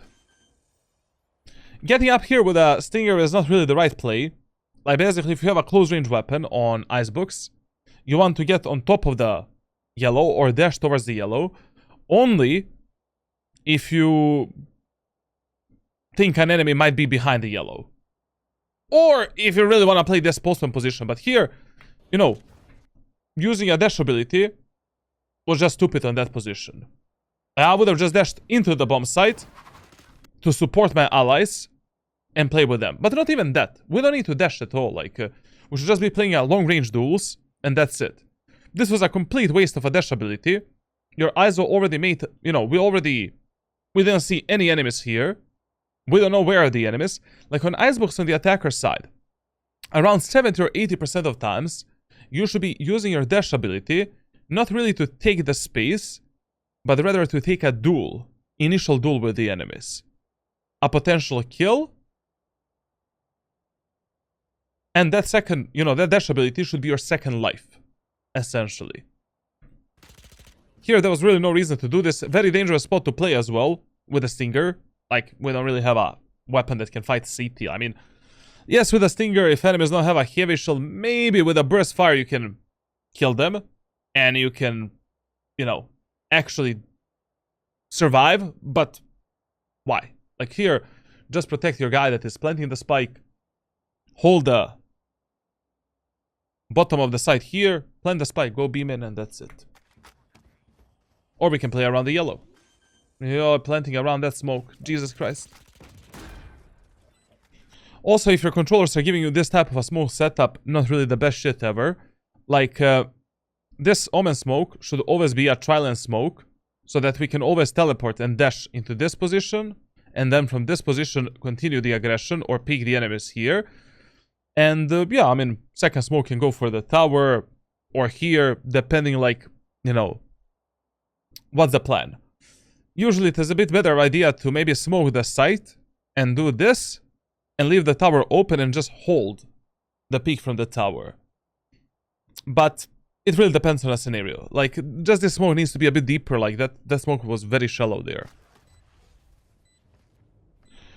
And as I said, staying up on this position, I don't know, like, very good that you actually drop accidentally.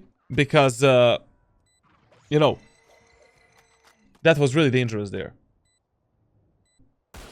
Here, listen, if you're already playing around the yellow, and you don't have anyone else holding the yellow, this is maybe the worst way how you can hold the push from the yellow. Like, you know, if you have a Stinger, at least jiggle pick this angle, you know? You don't need to commit to the fight, but you cannot hold this position. Because if enemies are close, they push you like this, they see tip of your gun, they will destroy you. Because of the angle perception advantage. Like, just play here, jiggle pick this angle, and then when enemies are coming close, activate the dash ability, and then bam, get ready for the fight. Instead of, you know, anticipating the enemies based on timings, game sense, or whatever the fuck, you know. If an enemy walks up here, we are fucked.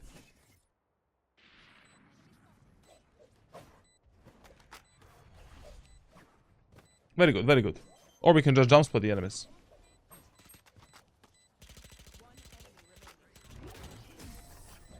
Nice. Okay, I didn't okay. even really have to do it. Okay, Elducky. My bad. My bad. Now, another mistake in this round. Listen, if you save the light shield from the first round and from the second round into the third round, don't replenish that light shield in a third round. So you win 2 rounds in a row with a light shield. Don't replenish the light shield until the 4th round. Here, he should have stayed with a stinger, light shield, and maybe buy a sheriff as a secondary weapon. Why sheriff? Because it's a long range map and a medium range map. Like with a sheriff, we can take initial duels and then use the stinger to connect with the enemies on the site and destroy them with the stinger. So what I would have bought here and what I would have done is simply stinger, light shield, sheriff, utility, and that's it. There's no reason to waste. It's a bonus round. No reason to waste money. To waste 1,000 credits to get like, this is a bonus round for us. Now, you know, we have multiple options how we can push the A side. We can try to take long range duels with the enemies by riding this position, and after 1 bullet or a burst fire, we drop down, reset ourselves, and we go again.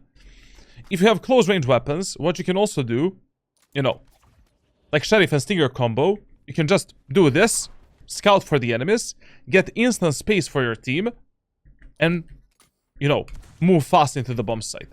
Then we smoke the top of the 4th end generator, get under gen, close the gap with the enemies, and voila, we can use that stinger. Now, if you're afraid of peeking the enemies from the belt by riding this position or by using the dash ability, and you think you're gonna lose that duel because of an operator on the defender side, just drop down from the belt, clear this angle, this angle, this angle, and go through the pipes. And then from the pipes, jump spot the enemies, clear that position, and now we move in with a stinger. If you see enemies somewhere close, you can use the dash, smoke, get in the face of the enemies, try to get a kill. Especially as a Jett player, you should 90% of times path through the upper ground of the bomb site.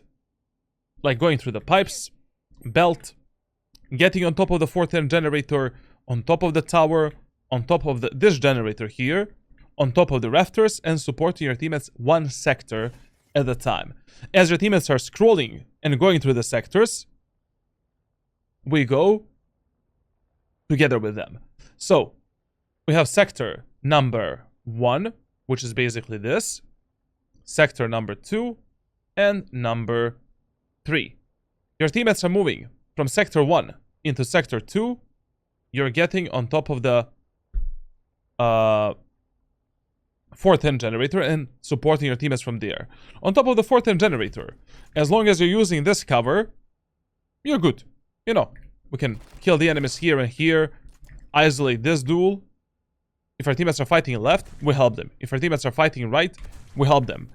And as your teammates are moving through here, through the pipes and through the right side of A site, we use the ropes, or we just jump on top of the site, and from this position we support our allies moving forward. Having smooth movement on A site and pathing is far more important than anything else that you do. And as I said, most of the times you should be using your dash ability to fight the enemies, not really to execute something, you know, like most of the times you should be, you know, just using smokes here to get on top of the 4th end generator and using the dash ability as a fighting tool to get the initial contact and to support your allies. Okay. So, okay. I was just wondering.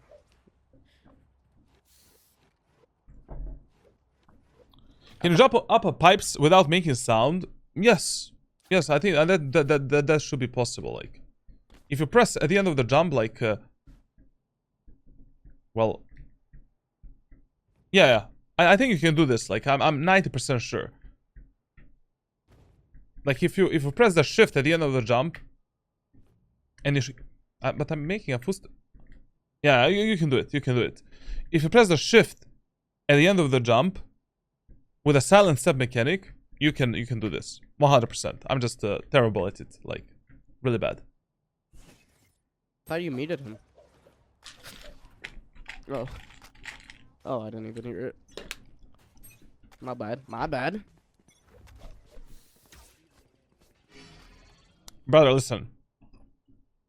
If you have a close range weapon, yes, like as a Jett player, you do want to contest the enemies from belt. Sometimes, not every single time. But with a close range weapons, with a stinger, peeking the enemies from the belt.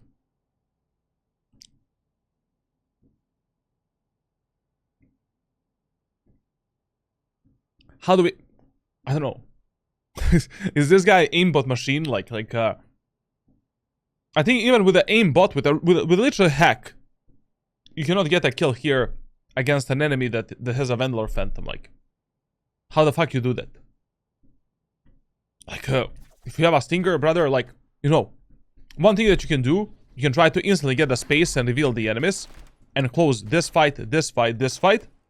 Here, you can kill the enemies with a stinger and delete them with a low TTK.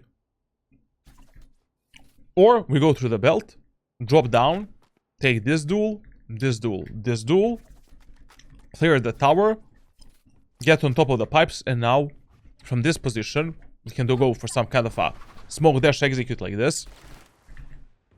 Close the gap with the enemies and kill them. We can go over the pipes, 410 generator, engage the enemies. Like here we can take the duel with the stinger.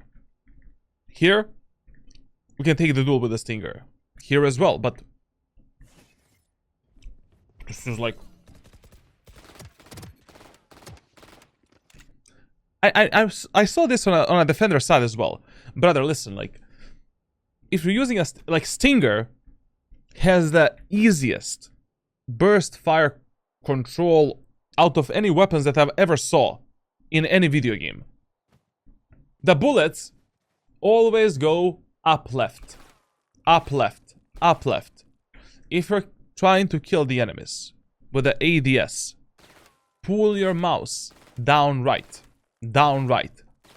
Try to engrave this within your memory by playing the stinger in deathmatch a lot. Practice it in a custom server, like what in a practice range with the bots. But just letting this go wherever the fuck it wants, you know, you're not gonna kill that dude, bro. There's no way. That was an easy kill for you. That chamber should have been dead. I mean, you should have been dead going through the belt, to be honest, but that's another story. And also, please, for the love of God, this is if you want to swing the belt or clear the angles one at a time. This is how your crosshair placements needs to look like. Unless you know exactly where are the enemies and where they can be. We clear the rafters first, headshot position, tower, off angle, upper, this position, this off angle, this position, this off angle. We move forward, clearing this spot, and then we go for an execute. Dude, no way should he be getting. All blind. You know what I feel like. One problem that you definitely have is the gunplay with different weapons. Like that is one training that might be beneficial for you. You know, like training that is primarily focused on just mastering a variety of weapons. There's a lot of trainings like this. Like for an example, one really good training to master a variety of weapons is playing regular deathmatch as a gun game. Basically, you know, you need to get 3 kills or 2 kills with one weapon before you switch on to another. And then, as you're getting the kills, you go through all of the weapons. Or, you know, you can play deathmatch, for an example, only with one weapon. for an example, like during a week. And trust me, like when you play like, I don't know, 20 deathmatches with one weapon, there's a lot of different scenarios, a lot of repetition, and you naturally start to understand a specific weapon and play with a specific weapon a bit better. In a practice range, there's also multiple trainings that you can use to master your spray control, like spray transfer, like... yes, the bullets in this game go everywhere, but there is still some level of consistency. Like, I mean, consistency and Valorant don't really go together, but you can still master the gunplay better than this, brother. Like, you're just letting your bullets go wherever they want. You're not even trying to control anything with your mouse.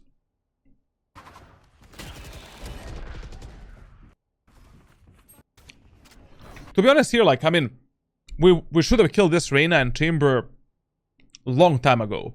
And this dash that he did was a bit suicidal, but his Omen was already on the site, so killing this Reyna was very important for us.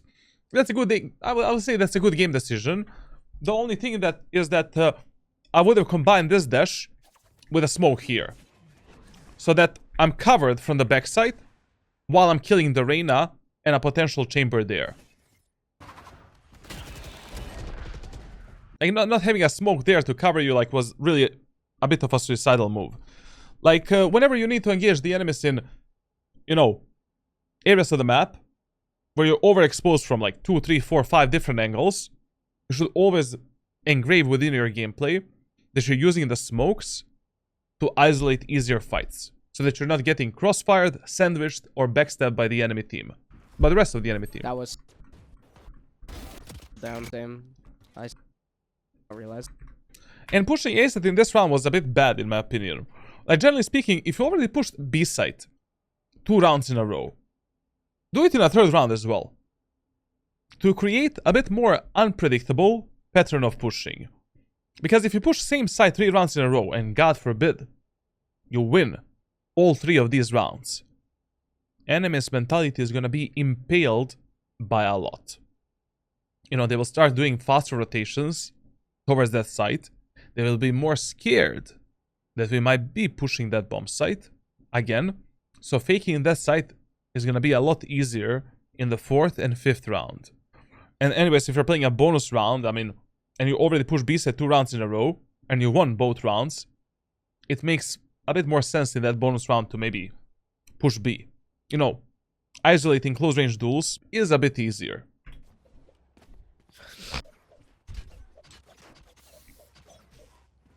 Okay, the guy gave us a good old snort. Dude is ready. Full cocaine move. Jump spot, please. Like, you need to jump spot this. Like, listen. Okay, let's make a pact. You know? Like, if we're pushing fast, without any contact, you know, we're not shifting. Jump spot this angle, and then go in with your allies. You know, we can jump spot first that up there, then this here, and then clear those 2 positions. And then we move forward. Like, you had a very delayed peak with your ISO. ISO once again could have died maybe from a chamber here or Jett there. Like, I don't know how we don't have a drone for the B-main area of the map, but, you know, gold, silver players, like, what do you expect, bro? But you should be telling your Sova to drone from the garage, you know, and then, you know, we take B-main controller like a normal human beings. Okay. Listen here. Another deal that we're gonna make is that you stop picking the fucking orbs for the ultimate. We talked about it. It is not worth it. Clear the angles, fight with your teammates, fight with your most aggressive ally, and only if there's nothing better to do or you really need that orb for the ultimate, pick it up. What? And also, while you're looking down, bro. Like, your team, no one is holding in your team.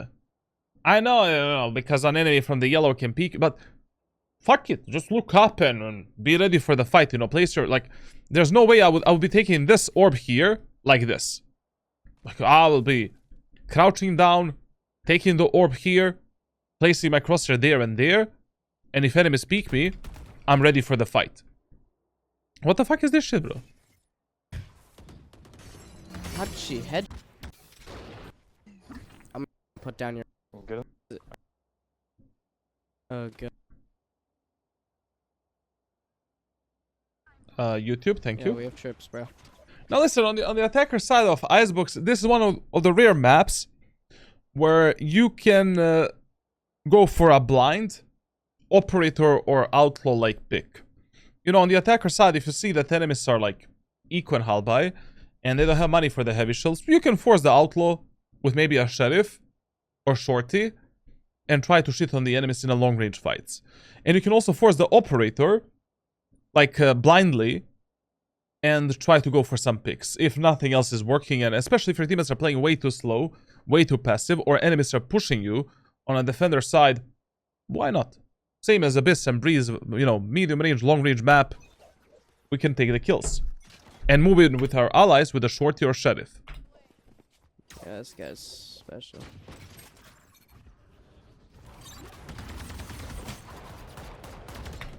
Please also, you know, if you have a Sova in your team, tell the Sova to either drone or arrow the close angles. You know, tell him to do this default dart so that enemies cannot take the space, you know, silently in the aiming area of the map. Tell him to maybe use an instant drone if you really need it. But what the fuck was this arrow that he did? You know, like on defender side, teammates that you need to micromanage the most and that you should try micromanaging are usually your sentinels. Like if sentinels have a bad utility usage, like we're kind of cooked on defense. And then like, you know, controllers and initiators, you just ask for utility if you really need something special. On attacker side, having proper smokes is mega important, and that's why, you know, every single Valorant player should know what is a optimal, suboptimal, and a bad smoke on every single map of Valorant and every single bomb site. And initiators, you tell them what to do if you see that they have some fucked up utility, or if you really need something special from them in order for your play to work out. And sentinels on the attack, I mean, like, whatever. You know, only when enemies are eco and halbei on a defender side, like, just tell them to play together with you, play together with S5, simplify things, and just win the round. Your turret just shit on him. Crosshair placement from hell. Like, we talked about this. Improve your crosshair placement as you're peeking and going through the belt. Like, we should have checked this angle, where the enemy Reyna is, properly, and that guy should have been dead. Actually, I think you're not even aware of that angle, like, that it exists. Nice shot. Now we move in. What the fuck is this, bro? Like, don't rush things out. You know, like, listen. On Icebox, as I said, the most important thing is pathing with your allies properly and keeping the proper distance with them. Like, wait a bit, chill. You know, when you, especially when you make a numbers advantage, give like yourself like 2 or 3 seconds to breathe, check the minimap, check what your teammates and enemies are doing, and then make some kind of a decision. Like, remember always, like, a good play that is slow is 10 times better than a bad play that is fast. And even the bad play that is fast, that worked, is worse than a good slow play that didn't work. Essentially. Like, at certain point, those things kind of balance, and a good play will always be more rewarding. Like here, for example, like your Killjoy did the ultimate. You know. Chill. Wait. That Killjoy's ultimate covers the whole bomb site. From the belt position, you know, right here, defend the ultimate. If your Killjoy gets in a fight, or your Omen gets in a fight, you take the fight as well. And we try to kill the enemies. But taking the ropes and doing, I don't know what we try to do even. And also, when you're going from the belt, on top of the 410 generator, it is, you know, one thing that you should mostly be doing is the smoke right here. Because that smoke protects you briefly from the enemies at the backside, and it's harder for the enemies to actually kill you, you know, like to find you, to find your body. Then we can go directly through the smoke, go on to the left, like, and use that smoke as a cover. Like very, very rarely I will just use this without any cover or any smokes. And especially if I'm going in first. Rated? They should win this. I don't know, like, yeah, this should have been an easy round. Defended the bomb. Kill Gecko despite of shooting error. Don't peek. Valorant, bro. Valorante. This guy's genuine. Yo, yo, yo, yo, yo, yo, yo, yo, yo, yo, yo. Takahashi, thank you all for the tier 1 sub, man. Muchas gracias, brother.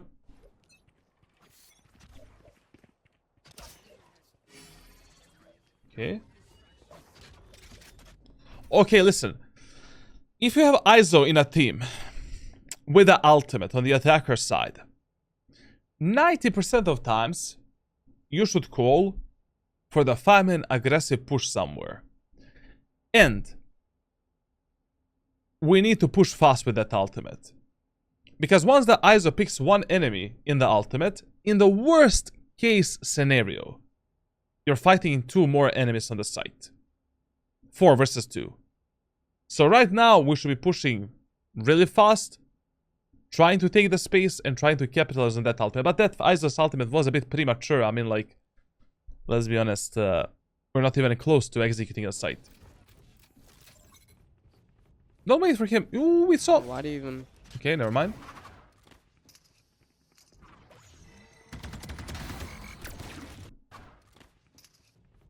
This right here Why do you even... is probably one of the main reasons, like this round right here, is probably one of the main reasons why you lose so many games, even though you're the top frag and with a lot of kills.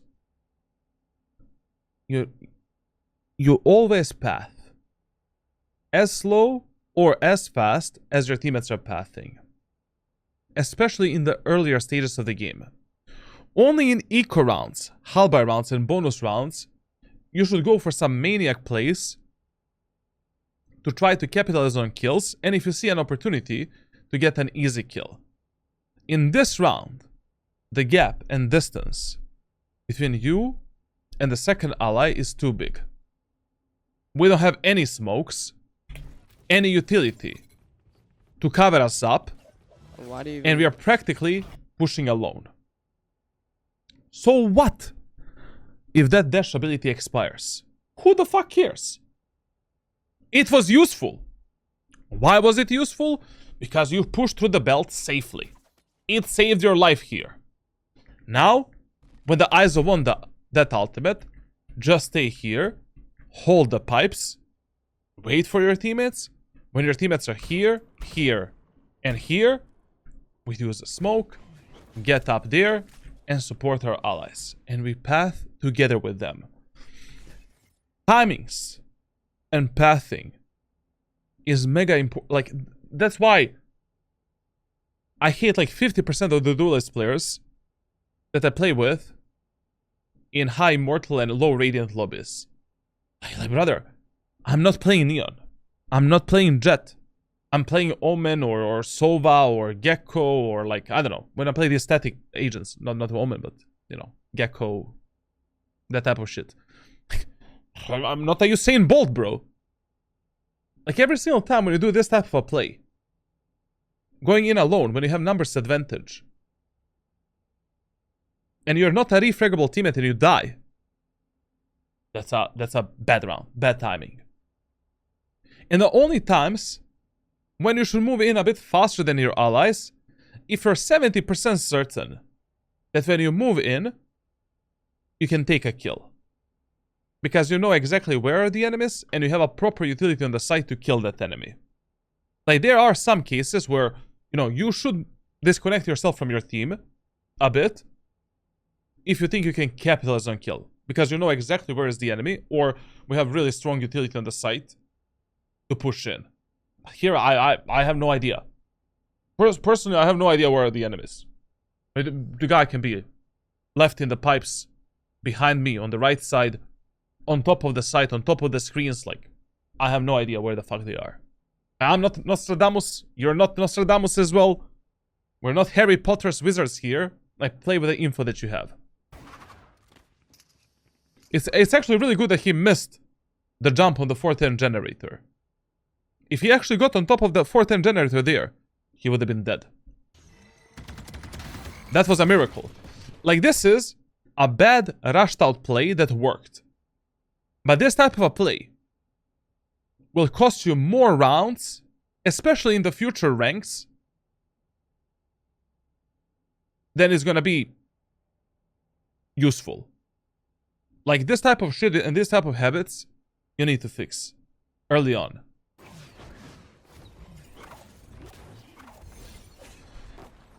Listen, one of the worst moments of times when you can use the Jett ultimate is when you have true numbers advantage. If you're and you already have a gun and heavy shield. This is a completely wasted ultimate. Like, you're 5v3, 5v2, 5v1. 4v3, 4v2, 4v1, 3v2, 3v1, 2v1. Fuck the ultimate. Fuck the ultimate. That doesn't matter how many health points you have. Doesn't matter, like, what is the scenario like. You should be playing this round with a Vandal that we have right now. And in the next round, we can drop this Vandal to our allies, use the ultimate as a main weapon to win that round, and preserving a tremendous amount of economy for our team. 2,900 credits for free. And we are still building the second ultimate as well. Now, if you're in the numbers disadvantage, and you're going to be fighting multiple enemies in the same time, or in a long-range fight, then yes, like, maybe popping the ult instead of the Vandal and Phantom is a bit easier to get some instant kills, you know, and to glide around, move around, like be a fucking ninja and kill the enemies. But in this round, we are fighting medium range, close range fights right now. We have a numbers advantage, 5v3. We have a Vandal heavy shield, like, wasted updraft, wasted smokes, wasted ultimate, wasted everything. CT?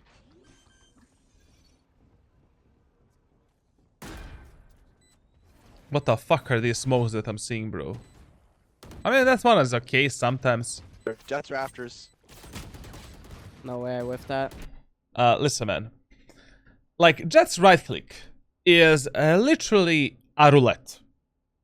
Like, even if you're 2 meters away from an enemy, like, that right click has 50% of chances to fail.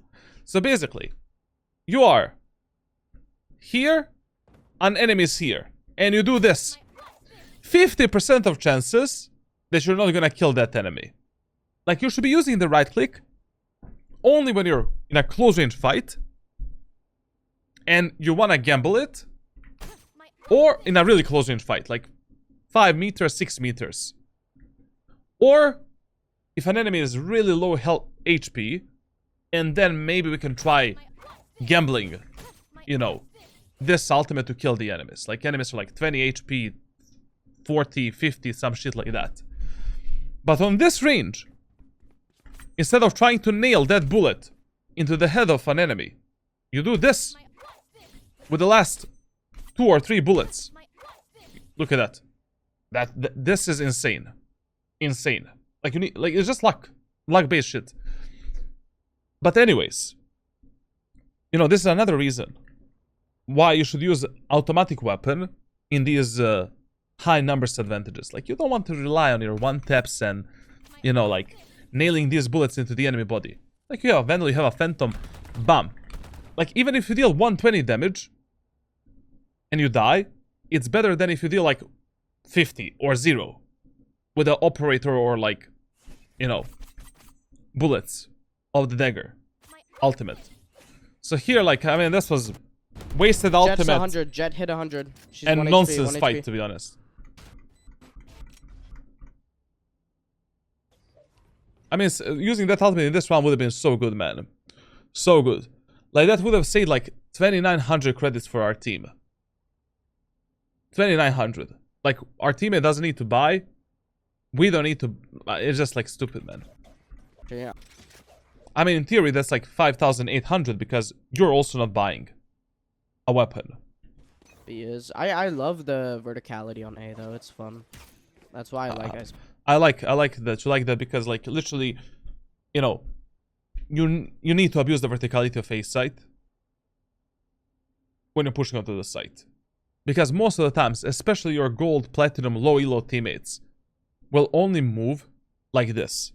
And then when you get clusterfucked, here with 5 allies and you get stuck there, it's pain in the ass.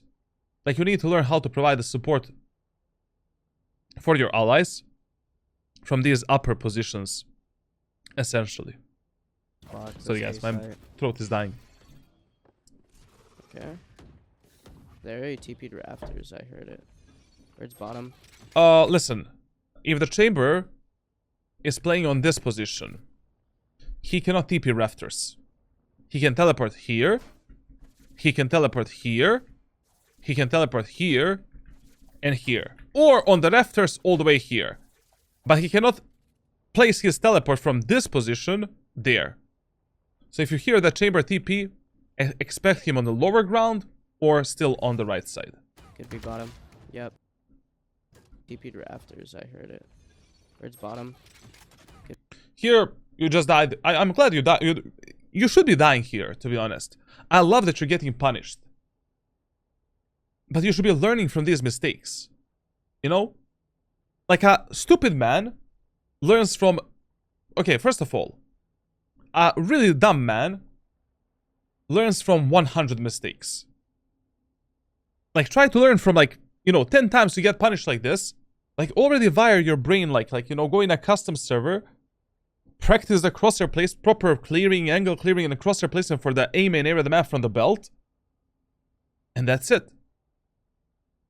That's a smart man. Don't be stupid. And a semi-stupid man learns from his own mistakes. I learned from the mistakes of others. Like, how many players you saw, like, in gameplay videos, enemies, like, dying from that angle? Probably too many. But it's a very easy angle to clear with a very simple crosshair placement. And generally, the crosshair placement when you're clearing the A set of icebox from the belt is very simple. Like, you should be anticipating enemies on these common angles and common off angles. Because, to be honest, like, every single one of these positions these days is, like, a common position, you know? Like, you should be expecting an enemy there on top of the 410 and stuff like that. Could be bottom. Yep. And one more tip. When you're playing Jett, and you have dash ability activated, and enemies peek you based on timing, and you're not ready for that fight, physically, mentally, and with your crosshair placement, dash away. Reset yourself. TP'd rafters. Like here. Where's bottom? Here.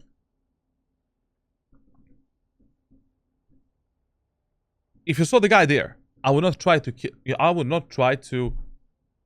kill that Reyna. I would just TP away. Fuck it. I don't have a gun in my hands. Like, I just pulled it out. I don't know why this, you know, what happened there as well. I revealed the Reyna, and now I can pick that Reyna in a fight that actually works in my favor with a proper cross replacement, peeker's advantage, and together with my teammates. You know, or what we can do here is, like, we can just do a diagonal dash. Okay, we reveal the enemies. Aha, Reyna is there. Instead of flicking, let's do this. Our ISO is bottom. Let's move forward. With the new 18 meters rendezvous, chamber actually can teleport from that box to rafters in front of the city door. Brother, like, just tell me, like, how do you plan to place that teleport? Like, maybe the old chamber, and the old chamber could have done that. But this new shit version, like, just tell me, how do I place this teleport all the way there? From this position. Like, how? What type of magic trick do I do to place my anchor point there? The guy's using a winking emoji even, like, my brother crazy, bro. 30 seconds left.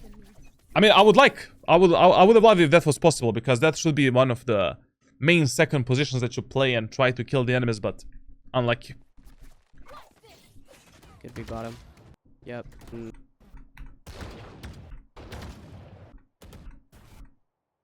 Okay, to be honest, like this round, you know, we didn't really lose because enemies did something special and they started countering us, like on A side. And we just lost it because we had an improper execute.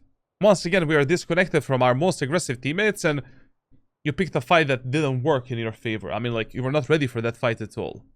Like, I would have tried in the next round to push A again, instead of doing anything else. Because the previous A set executes... The previous A set executes actually worked really well for us. Just place it backside and jump to Jen. Ah, brother, this jump here works like 1 out of 10 times. Like, it's impossible to consistently jump here. Like, literally, no matter how much you practice your movement, like, this jump is always like 1 out of 10 times. Because you need to like hit a perfect pixel jump. Try it in a custom server and tell me how many times you can jump there. Oh, that's crazy. Do it. And do you think a gold player is able to perform the pixel jump? Nah, not. There's no way, bro. Like, not even Ascendant. Come with me, B. KJ. Come on. I don't know, this is stupid. Like in low elo lobbies, like from Iron 1 to Ascendant 1, like Diamond 3, doesn't complicate things. Like, if something already worked so many times, some playstyle or some strategy or execute or something, like, we don't need to change it immediately when it fails the first time. You know, in Valorant, you should always try to use the LSD rule when you're making your decisions and when you're testing something. So the first time, when something fails, we can call it a matter of luck. Because in Valorant, there is too many inconsistent factors that can impact the outcome of a round. Second time when something fails, a bit of a skill issue.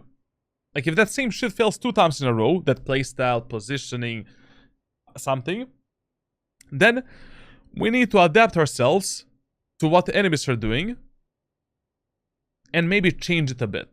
Now, if that same shit that we've changed a bit doesn't work for the 3rd time, then it is absolutely dumb to repeat that same playstyle, same positioning, same whatever, anything. And then we need to do some drastic changes. Like, here, there is no reason to do any drastic changes yet. Like, we just lost 1 round pushing A. Okay, it was just, you know, like, a bit of a fuck up. Like, ISO pushed way too early. We didn't support the ISO properly. We died on a belt without using a dash ability to escape the fight. Improper crosshair placement. Like, enemies are not doing anything special on the A side to actually stop us. So here you should have just followed your teammates on A, and I would have tried a 5-man execute on A 1 more time. And then make a decision. Don't peek yet, don't peek yet. Brother, like, what's up with the economy here? So we are saving. So, I mean, like, on a attacker side of Icebox, you can force martial. You know?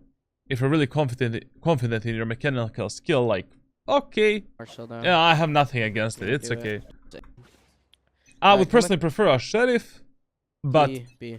it's KJ, really up come to what player prefers. Don't peek yet, don't peek yet.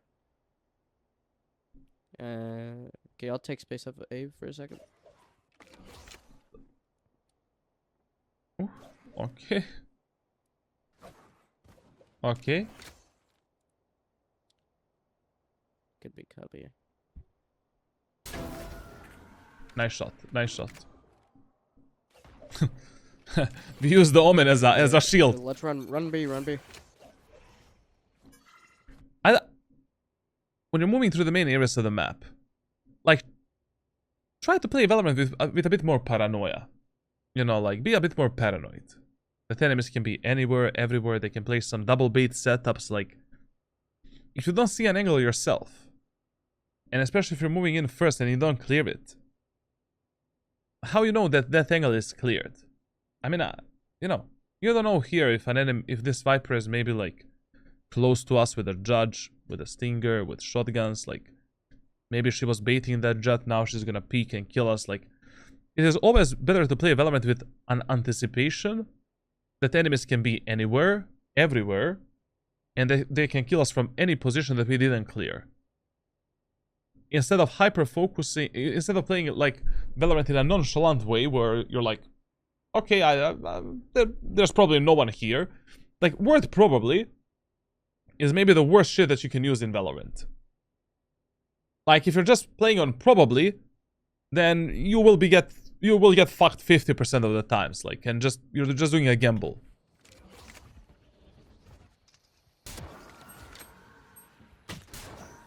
The Viper's 100 HP.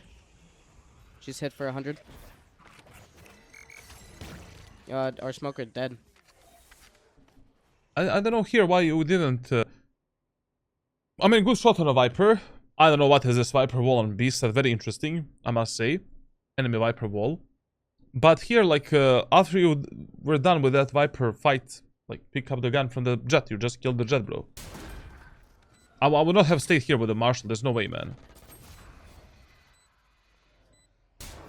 Just, what? Did you forget that you killed the Jett? Did anyone pick up that weapon? What did... Oh, Jett has a Guardian, bro. I don't know, man. Like, how did we forget that we killed the Jett 5 seconds ago? Try not to forget the stuff, like, I don't know, like, drink some medicine, like, Alzheimer is hitting hard, like, in early ages as well. We're going B. I still feel that this is the mistake that low elo players make the most, like, why did we do such a drastic change to the playstyle only because one round enemies fucked us up? Like, in this, like, you need to put, you know, like, to weigh things a bit better. Like we won so many rounds by pushing together as 5, and we lost only 2. This match was like 8-4 on when they were on a defender side. So we won like 5 rounds, and we lost only 2 rounds by playing together as 5. That's good enough, bro. We managed to get the game onto 9-9. 9-10, like.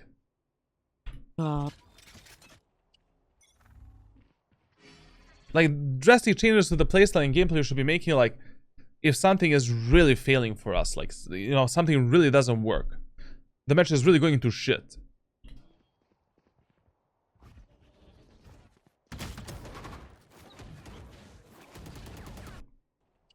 I mean, listen, like, I don't know what was your plan here, but usually one of the best positions to hold the enemy's peak and push through the mid is this off angle right here. It's a really tiny headshot angle on which players, I mean, even Radiant players, like, to be honest, I never died on this angle, period. Like, if I don't die from the Radiant players on this angle, probably you're not gonna die from the gold player. Let's be honest. People don't really anticipate that position that often, and I don't know why, like, because they usually have this crosshair placement and they instantly do this. And your head is right there. So just hold that position, wait for the enemies to push you, and also, even if you get stuck here, you can go around the cover, use the smokes, use the dash ability, get up, and try to surprise the enemies from, you know, from top, and try to get a kill.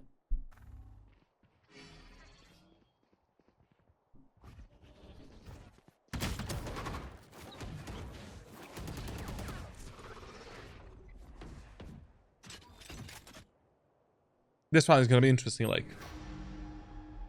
What the fuck? I also lost a fight against the chamber.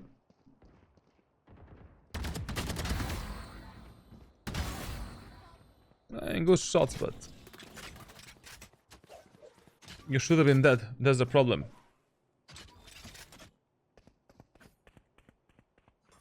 Brother, like, you got 2 kills on mid. You have 2 teammates on B that planted the spike. Why did you rotate towards the Omen? like you had like a 50-50 game decision, and you chose a wrong one. And it's not a 50-50, like just go B, bro. What the fuck was this? Last one rotating from A. Watch mid Omen.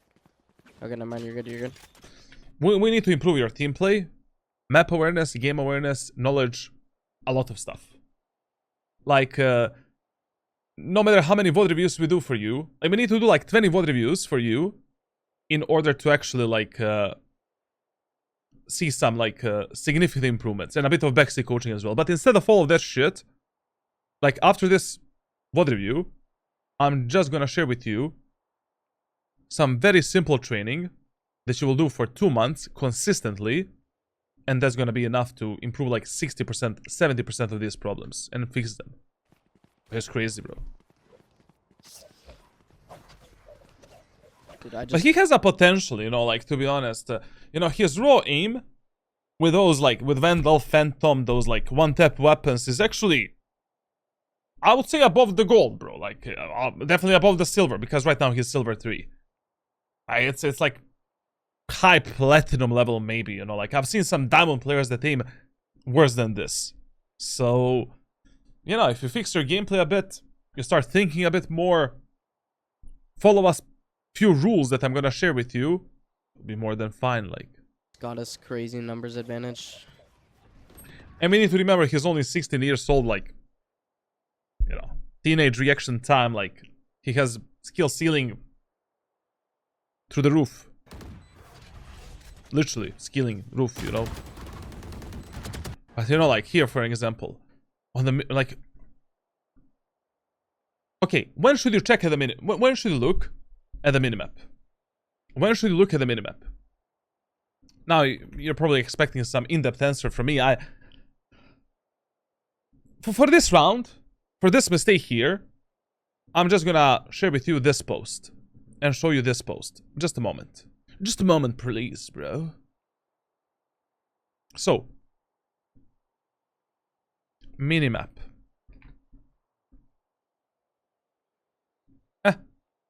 Just read this post right here, and that's it. Like, those are all of the cues when you should look at the minimap. Pause the stream, pause the video, whatever. Look at this shit. Read it, write it down on a piece of paper, and during like your games, try to hit these trigger points. Period. Here, for example, you're pushing the choke point, which your teammates already got. While I'm pushing here, I'm not looking at my skins, I'm not looking at my crosser, I'm not looking around me. Everything is cleared. Where I'm looking at is the minimap. That is giving me the information and the sound, of course. Crazy numbers advantage. Here, we saw the Jett push out and go yellow. We activated the dash ability. And we fight that Jett on the yellow. Another unnecessary death and a stupid death, to be honest. Our entire team's crazy. We win this though. Because he didn't anticipate that Jett, but he got that information.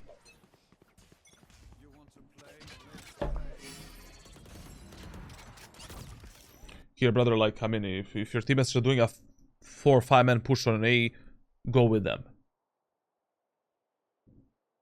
Like, the only times when you should not be playing with your teammates in this elo, when they're pushing something together, is if your executes are really not working. Like, if every single time when you executed something, you lost the round, and your executes are not working, then, even if you're playing Jett, maybe try to go for some solo kills on the opposite part of the map, try to lurk, try to flank. It doesn't fucking matter which agent you're playing. If something is not working and we're trying to brute force our rounds, it is just stupid. But in this match, I don't know, like, you know, generally speaking, like, in this elo, players suffer a lot when it comes to defending the sites and having a proper defense. Like, majority of the players have a terrible round win percentage on the defender's side.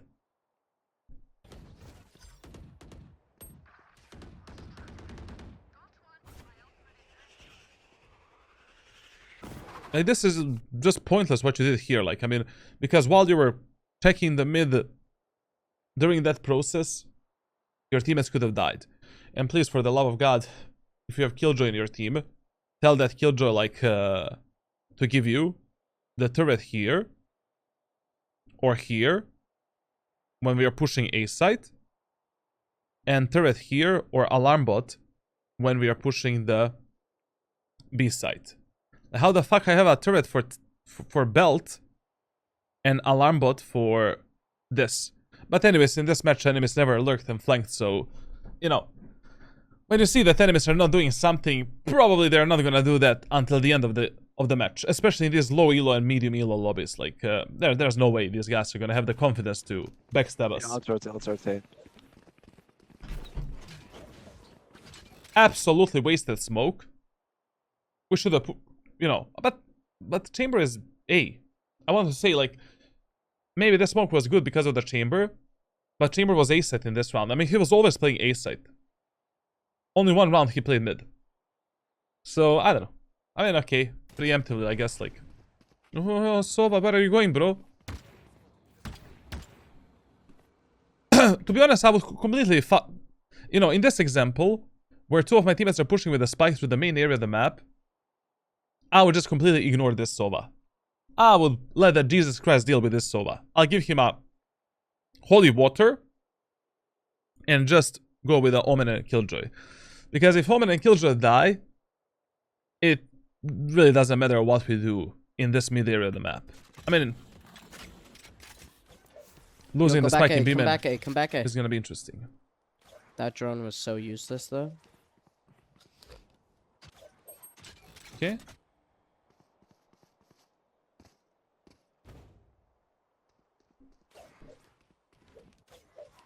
Shh.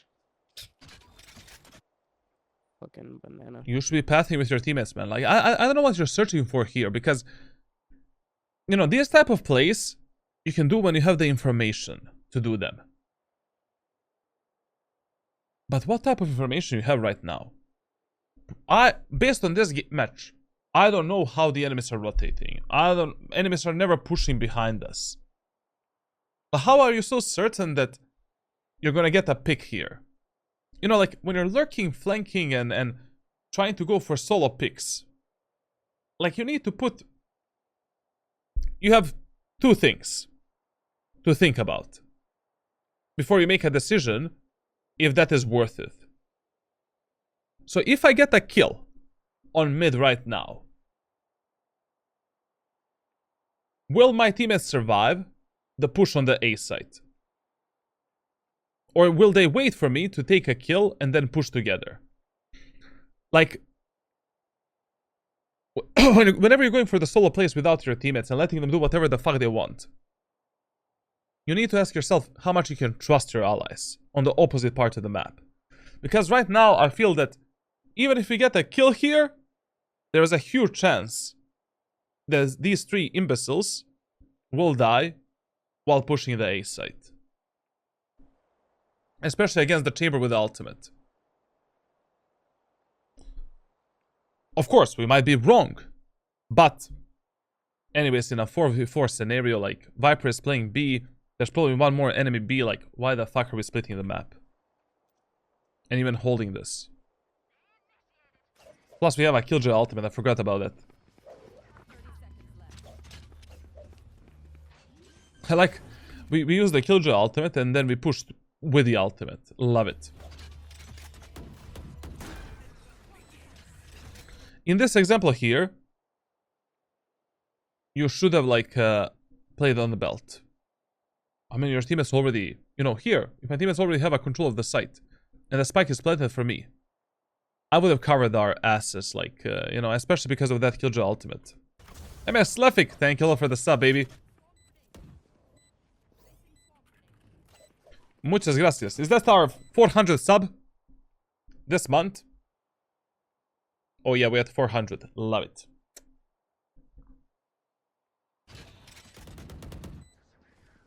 Disappear.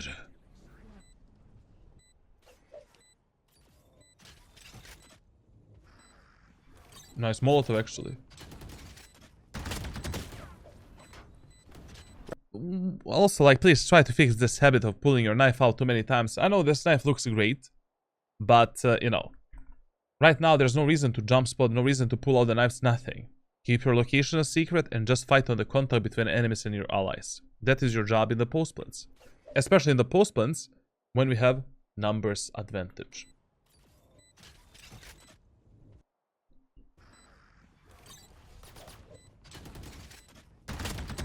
And I don't know, like, here based on the audio, like, I mean, you saw that Viper doing the Molotov from the rafters.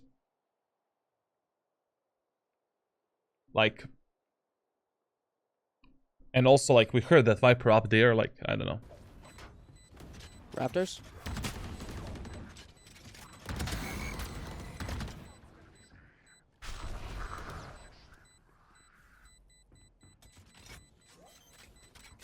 Okay, bro. No! I think we won this round anyways. Listen, when the Gecko is sending the wingman for a defusal, and there's a very low amount of time to defuse the spike, like, always focus the guy that is defusing the spike. Like, here, I would have actually tried to kill the wingman and not really the enemies, but I think we won this round anyways, like... Oh, wait. Yeah, we won it. Based, you know, based on the sound, you should be able to... Like, basically, Spike has 3 sound changes.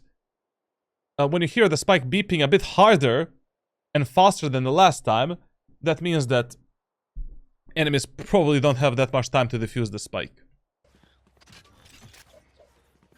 Oh, shit. Suck. No, I'm joking. In this round, once again, you should have used the ultimate instead of using this weapon as a main weapon. And then in the last round, no matter if we win or lose this round, we have... I mean, it doesn't matter, to be honest. Like, anyways, in the next round, we have the ultimate. As long as we don't lose the ultimate in this round. I don't know, I will really recommend you, like, if you're already watching for the mid push and stuff like that, like, you know, maybe buy the operator and hold this angle. And hold this position. Like this.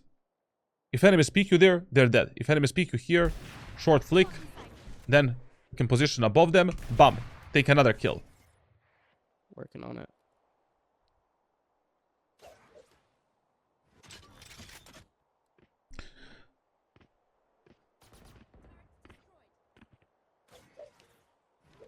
And also, listen, like, one more tip.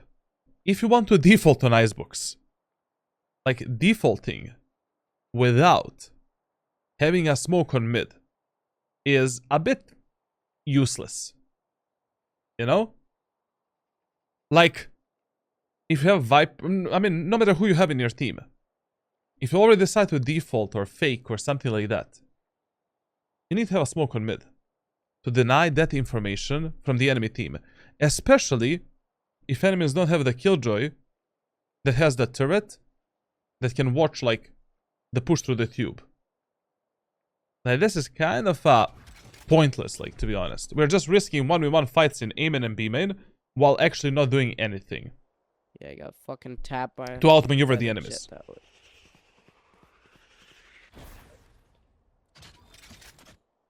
Listen, whenever you're crossing, like, mid-area of the map, like, once again, you need to have a better crosshair placement. Like, you know, we clear this first, then the window, then the boiler, deep there, then this position, come close here, and then we swing inside of the tube.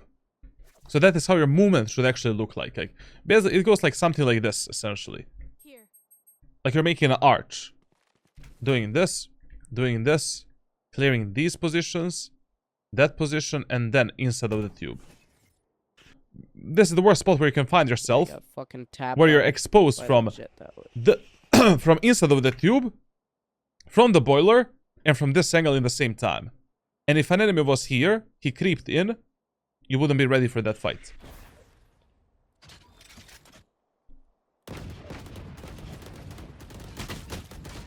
No way. And this is one of your biggest problems, like, when you're shifting, lurking, flanking, taking the space, like, you pull your knife way too many times out.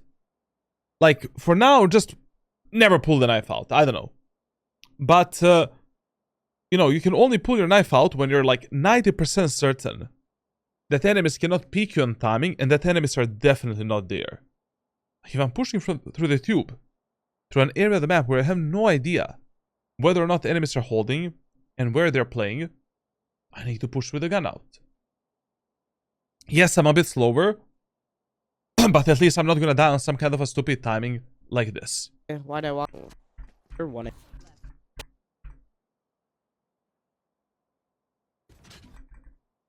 Okay.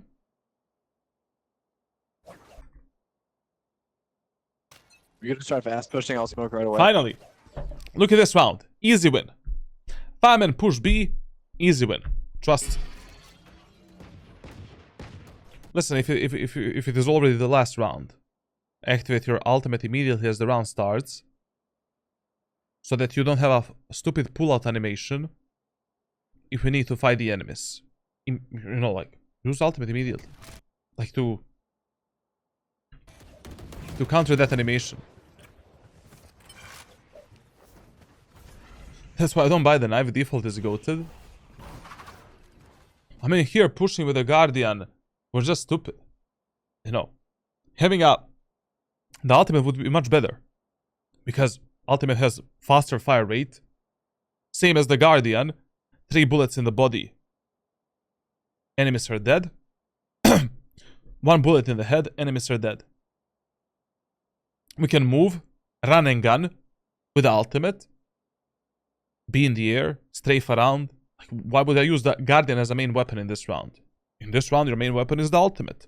And Guardian as a backup, you know, if I miss all 5 of my daggers, because I have a bad aim, then, like, I have a Guardian to fight the enemies at least.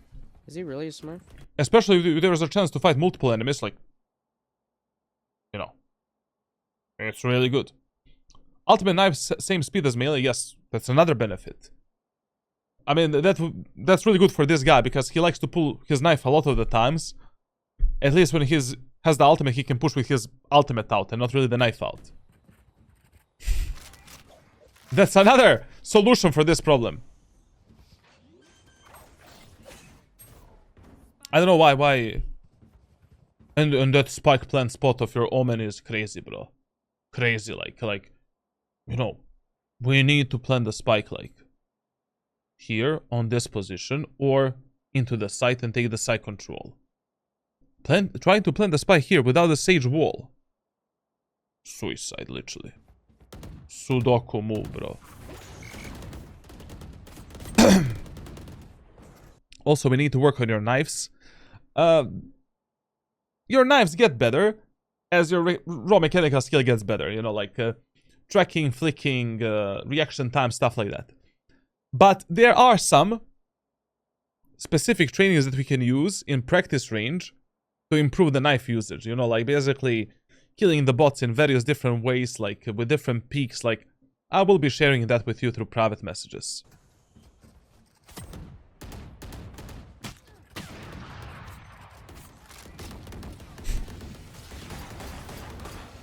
What is going on, bro?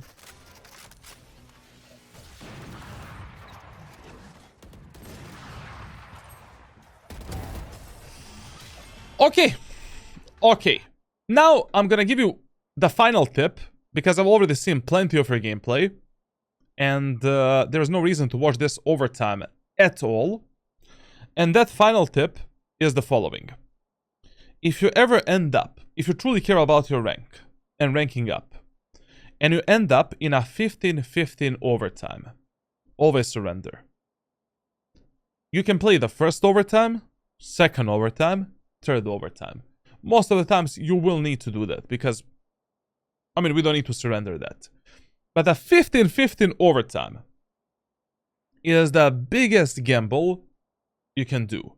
Only God knows who's gonna win that match. Like, it is much better to focus on winning the next game and not losing anything or winning anything, instead of doing... Don't watch Trainwreck. Don't watch Trainwreck and XQC, brother. You know, too much gambling. Like, that is already a gambling mentality. At least, you know, when you draw, you don't lose anything. Anything. And there is a chance to get some rank rating points, especially if you're low elo, and there is a chance that your MMR is gonna get boosted on the account if you performed well during that match. Your MMR cannot go down, your rank rating cannot go down if you draw a game. It's better for you to play 1 hour of Valorant without losing a game, rather than playing 1 hour of Valorant and you lose the game, plus you need to win 2 more in order to be positive.